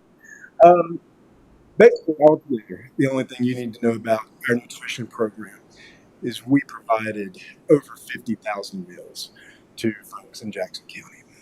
Unbelievable. They work so hard to get this distributed. So we served, just here in Jackson County, we served right at 15,000 meals to 227 seniors. We distributed 196 cases of Ensure to those who are nutritionally compromised as well. And that works out to about 4,700 meals each month for them. So Meals on Wheels, they put out around 30,000 meals as well. That was up quite a substantial bit from last year. Served 215 homebound seniors. We have 136 volunteers. We cannot do it without our volunteers, and we'll see that here in just a moment. They worked 5,775 hours and drove 119,706 miles just in Jackson County delivering food. Yes, ma'am. It absolutely it is. They are, and there's some in here. They are the most wonderful people that you will ever meet in your life. It is. It truly is. They humble me every day. And a meal, we have a dog or cat. We will give you some dog or cat food each week. We distributed about 2,300 pounds of animal food. And so, all right, on to the next one here. Our SHIP program. We save residents of Jackson County $2.3 real million. That's not just a fake number. That is a number. Folks, again, we found them the correct insurance they need to be on, the correct drug plans, and saved them a real savings of $2.3 million, we were up about $200,000 from last year. So that's real money that they can put back into the community or back into their lives. So we only have one volunteer helping with that. So Megan does a wonderful job with that program. All right. Our adult day program, absolutely one of my favorite things in the world. We provide respite for 24 families, and it's anyone with a cognitive or dementia-related diagnosis. They come there to the center, and they stay for about 7 hours a day. They can't come 5 days a week. They can come 1 day a week. It just depends on what they need. And we also provide 2 meals while they're there. And we have lots of volunteers from Western in their PT, OT classes that come and do some work with them while they're there to keep the promotion going well. So, Christmas boxes, we delivered 940 boxes during the month of December. It's basically just full of canned foods, toiletries, and just household products. 55 volunteers. The Sheriff's Department is our angels in this. They send lots of folks out to help us and help deliver these. So We had about 55 volunteers that did 234 hours. Casual Senior Center served 1,200 meals. Had 117 different activities to 132 seniors. They're really busy for a small building. They produce a lot of good stuff there, so we're proud of them as well. Hands-on Jackson, we participate in that, and that's just a day of caring. And we try to get 2 or 3 teams and go out, and we do ramps because we have a ramp department, so we take care of that. We do all kinds of different special events. We have our elder abuse walk. This year, we're giving away shoes to 100 seniors who got in and were able to give their shoe size to us. They are special shoes. In other words, they're non-slip and they're podiatrist made, so they'll fit them well and serve them well. So we're able to give away 100 pairs of those. We do shred events along with a scam jam that couples with that, where we give education on what scams are currently going around right now and what you need to be looking out for to try to keep you a little safe so you don't fall into some of these just horrible things that are going on. And our seniors are really susceptible to that, and we want to try to keep them safe where they don't give their money to folks for just nefarious, horrible things. So we have tons of stuff every day going on. But right now, to finish this up, there's one other thing I want to tell. I told you I'd get back to our volunteers. And let me see if I can find it here. That's more special events. Here we go. So we had a grand total of 418 volunteers who worked 8,599 hours. And the value of that, based on what independent sector labor is $288,238.48. In other words, that's what their gas, their time donated to Jackson and to us. And we cannot. Our 16 employees are humbled and awed by them every day. We absolutely cannot do it without them. And I hope they know that, and we try to express that to them every day. It's yes, ma'am. Absolutely, and they come every day and make sure these folks have food. So we are so grateful. Logan, can we show that video if you have a chance? I'll leave you guys with this.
That's what you guys do.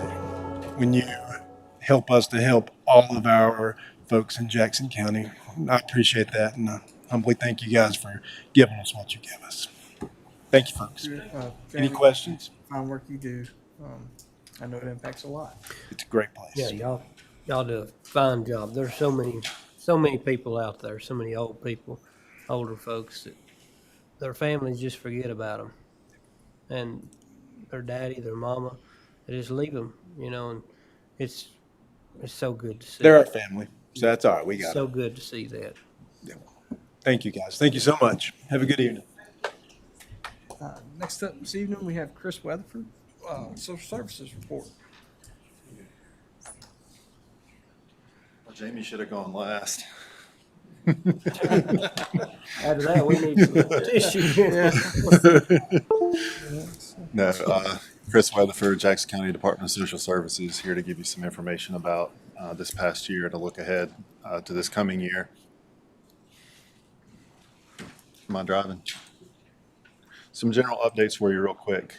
We investigated and looked into 477 reports of child maltreatment this year. We have 61 children in foster care currently. We're responsible for 25 wards and about 16 representative payees. So folks that need someone to look out after their money and make good decisions about their money. We have about 11,000, a little under 12,000 folks that receive Medicaid benefits in Jackson County. That's about a quarter of the population. And 3,600 folks receive SNAP benefits in our county. And currently working around 720 or so child support cases each month in court.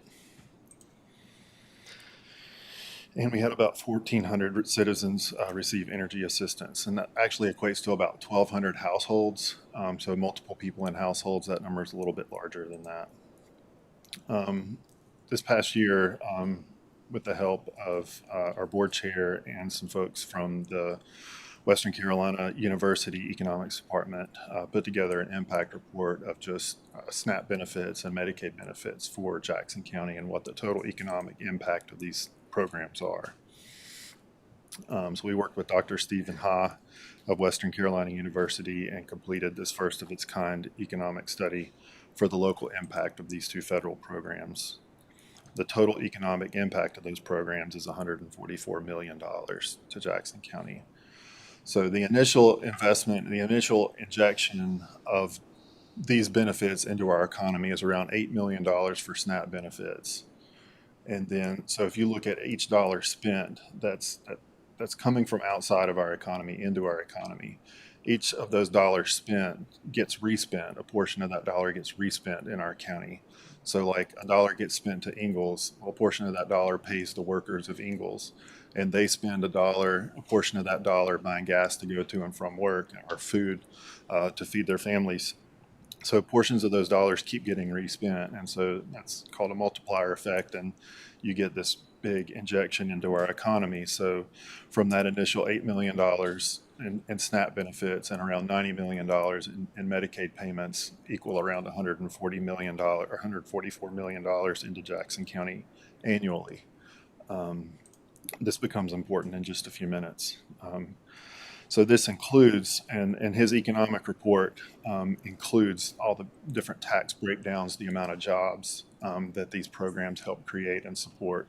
So that includes around $3 million in state tax revenue. That includes around $1.7 million in county revenue and around $108,000 in sub-county tax revenue. So things like additional property taxes and things like that. Upwards of 1,200 jobs are conditional on these programs. Federal tax revenue generated by these programs in Jackson County is almost $14 million. So when we look at these programs, I like to show that their impact is more than just what people's perceptions are of who receive these benefits and what their situations are, and the fact that people need to be on these benefits for a period of time. And people that qualify for these benefits in North Carolina, 80% of those folks are already working or aren't required to work because of their age or disability.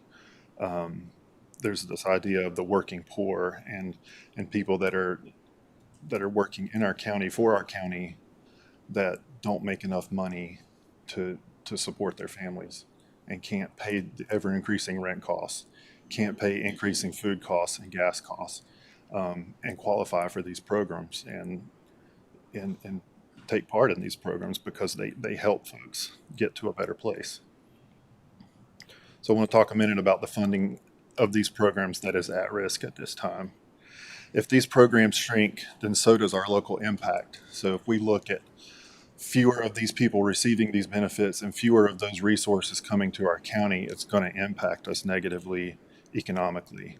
So a 20% cut in SNAP and Medicaid could cost this county millions in impact by not having those resources coming into our county. 240 jobs could be at risk, 340,000 in county tax revenue and 60,000 or 600,000 in state tax revenue. That's just looking at a 20% cut in those numbers from the economic impact study. A loss of revenue could put food stores and medical services such as our hospital in danger of closing.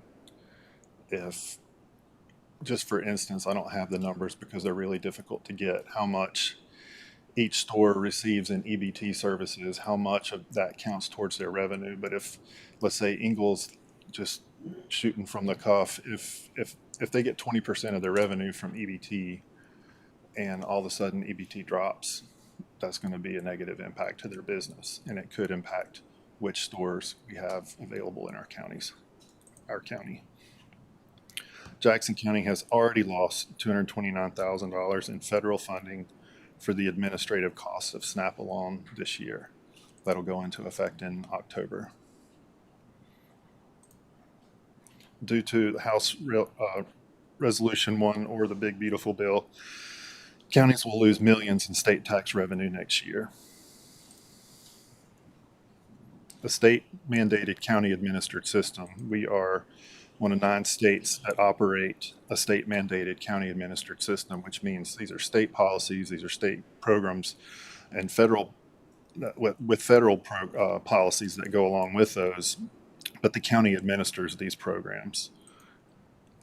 And of those 9 states, North Carolina's at the bottom in terms of the state funding to support these programs. It's falling to counties, and the can's getting kicked ever increasingly to the counties from our federal and state governments. So far this year, the state is not helping us with the administrative costs. That was shifted to the counties. So Jackson County's costs that were shifted were $229,000.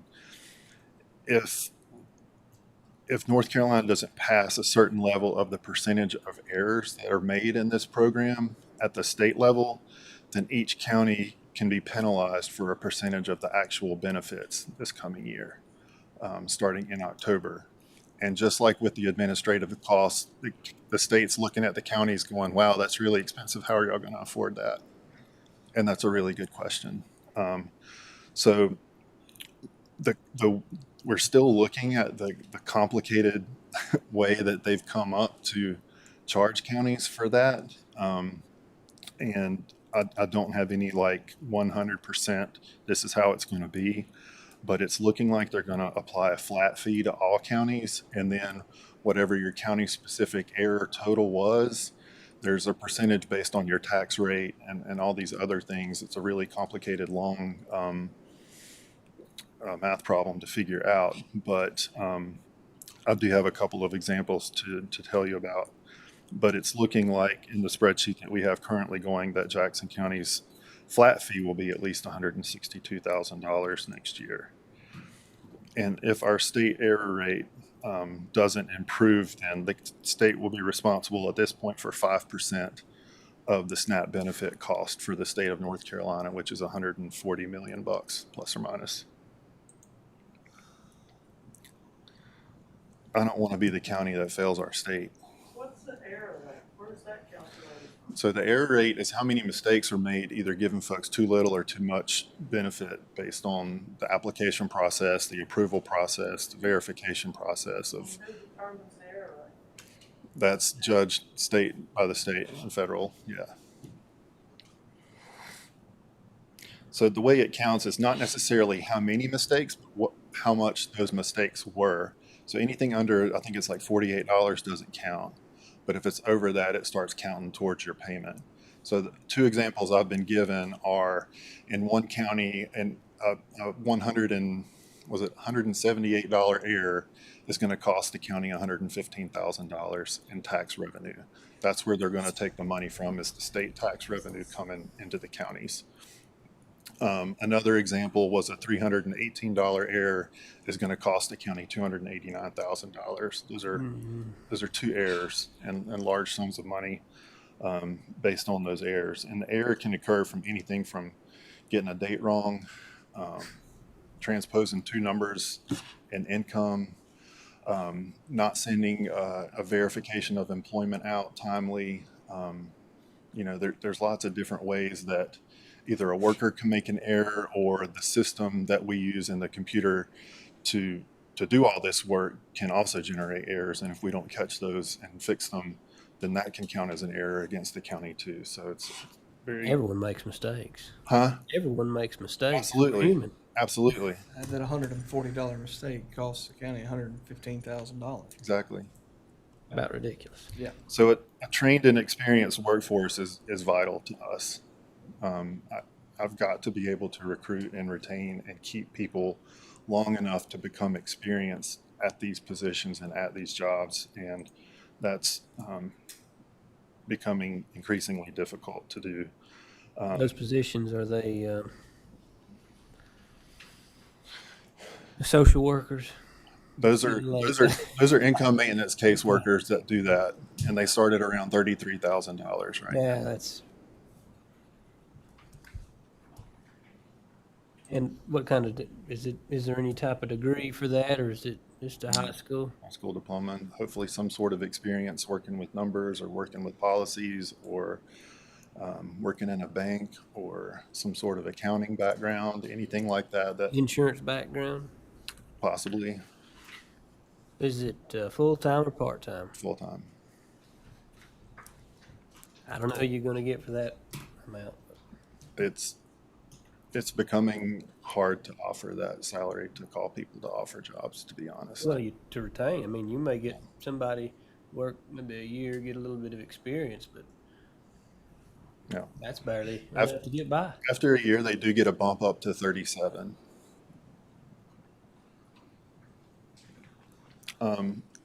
Hence, our turnover rate is 34.1%. That's pretty high. That's a big bump. And turnover costs the county, right? Like the amount of time we're training, because the state's supposed to be responsible for training us, but they don't. It's up to us. So I'll give you an example in a minute of a caseload and what that looks like when you're down a worker. And so if you've got 4 people on your team or 5 people on your team, and you've got 1 or 2 vacancies, then those folks that remain on your team that haven't left are carrying all those cases. They don't just get put on pause or we wait till next month. They have to be worked. So you're already working more than you're hired to do, and now you have to train a new worker coming in. On top of that, it just screams, let's make more mistakes. Right. Is what it amounts to. Overworked. So it takes us an average in the social work, child welfare vacancy, it takes us an average of 38 weeks to replace a worker. That's almost a year by the time we advertise, find somebody that's willing to apply to do the job, get them in the door, get them trained and ready to take cases, is an average of 38 weeks. Why do workers leave? Housing costs are often talked about. We hire a lot of students that are graduating from Western. When they come to us, they're in student housing, and that's fairly affordable with the salary we give them. And then after a couple of years, they want to grow up, want to get out of student housing, want to get a place of their own, and it's hard to do or impossible. So they end up moving back home to be with mom and dad, or move into somewhere with higher salaries and lower housing costs.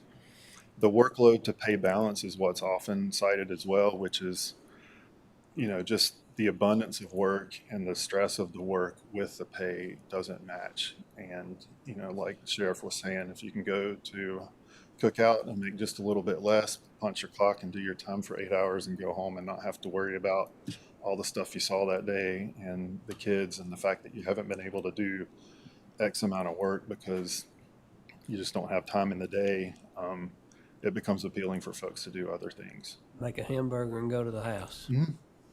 Maybe I should do that. And I do have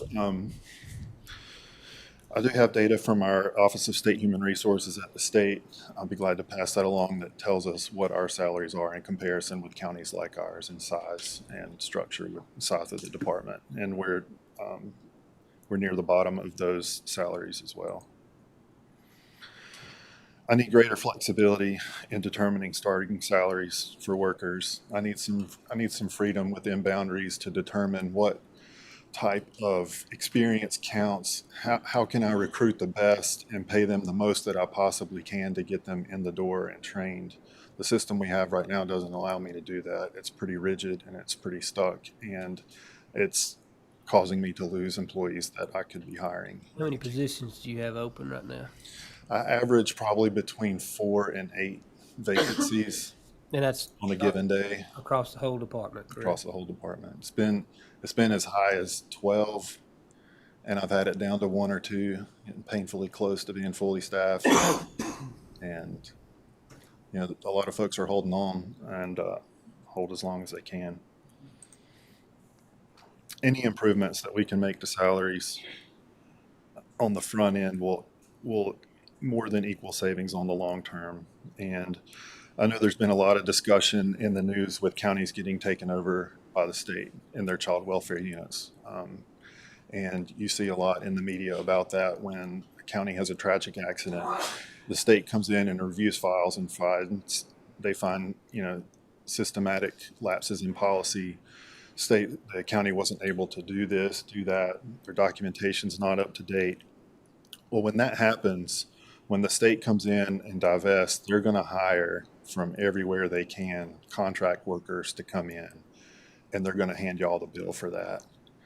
I've gotten estimates in a recent county that was divested east of here that one contracting agency, that county ended up having to spend $400,000 over the last 3 months or 6 months. Another one was a little over $200,000 in contract workers just to come in and do that work that the county didn't have people to do in the first place. So an investment on the county's end up front of probably less than half of that could have prevented them from being in that situation in the first place. On these 4 to 8 positions that's vacant, are they the ones that we're talking about, the income maintenance folks? Some of them social work? I think I've got a vacancy in almost every unit right now. I was wondering if, we could possibly take some of those. I know you need as many positions as possible, but take some of those and consolidate them and give a higher pay. That would give you more people, less positions, but more people. The more workloads, opportunity to retain the person. right. So our caseloads, our workforce is measured on our caseload size. Right. So if we have X amount of children in foster care, then by state policy, we're supposed to have X amount of workers to do that. Yeah. Same with income maintenance. There's no state guidelines for those things, but there's a reasonable amount of work that one person can do accurately and timely to get the job done. So our caseloads in our salary study, or our salary plan, is sent to the state for them to approve every year to say, okay, it looks like you have generally the right amount of positions for the workload that your agency has. So if I have fewer positions, then the ones that I have are going to have an increase in their caseload, and that's not always a good thing either. Right. Just like right now, They already have an increase. well, you're technically not supposed to have more than the guidance from the state for investigations, for child welfare investigations, to go out and look and determine if a child's been abused or not, is around 15. You shouldn't be carrying more than that. And I've had 2 workers that are over 30 right now. It's just not, there's not enough blanket to cover the bed. Pure and simple. It's risky. This has pretty serious legal and financial implications for the county. If we can't go out and protect these kids and do our job, and something happens to one of those, we're liable for it, legally and financially and otherwise. If we make an error in court that's bad enough, it can have serious implications for the county. So it's sad and it's absolutely terrifying. It isn't the workers I have, it's the workers I don't have that keep me up at night. The workers we have are doing everything they can to do their job and do it well. It's because of them I can actually sleep at night, and do what we have to do. So here's an example. So if you look at the SNAP worker, and those are the numbers of cases that they have: 217, 300, 233, and this is coming directly off of our monthly reports. And then you get to that vacancy, they're holding 0 cases. So we've got a supervisor that's holding those cases in their name, and these other workers get the additional 76 cases to work while we're taking 38 weeks or so to hire and train a new worker to come in. It's putting more on the people you have. It's putting more on your experienced folks, and those are the people you rely on. Those are the ones we can't afford to burn out. And again, the starting salary for those positions is $33,836.51. In child welfare, the same thing. These are the numbers of investigations. So you see we've got 2 workers that are very efficient and doing a good job at keeping their numbers down and trying to keep cases within their caseload. And then there's one that's got 34 cases. And the other vacant worker had 32 cases. So now those 2 cases have to be farmed off to the other workers, putting them well over caseload standard and potentially putting children in a situation where we're not doing what we're supposed to do to protect them. And that's, when we talk about cases, these are people. Cases are children that may be in danger tonight. And if I can't look at my workers and say, have you done everything you can do to keep these children safe tonight? If I can't get a yes on that, that's scary. And it's not good for our kids or our families. Starting social worker. A social worker 2 is like the middle of the road. You can start at trainee and go all the way up to 2 more levels above this, and the starting pay for them is $43,184. Sorry to interrupt you. Yeah. Social worker, that $43,000, Mm-hmm. is that with a bachelor's degree? It's a bachelor's degree and experience. That you have to have at least, I think, 2 years experience to get social worker 2 qualified. $43,000 starting pay. Mm-hmm. Someone with a bachelor's degree. Wow. Pulled it down to, I know it's been a long night. These are the things I want you to know. DSS serves a significant number of county citizens. We help a lot of people. We have a lot of people come to our door every day. Reductions in funding mean fewer citizens will receive the services they need. Funding reductions mean the county will suffer a multiplied loss of economic activity. And our workforce is our most valuable asset, and it's worthy of increased investment. I know we have a salary study coming up. I hope it has a better impact than the last time we went through it, because we're at a critical spot. We need people.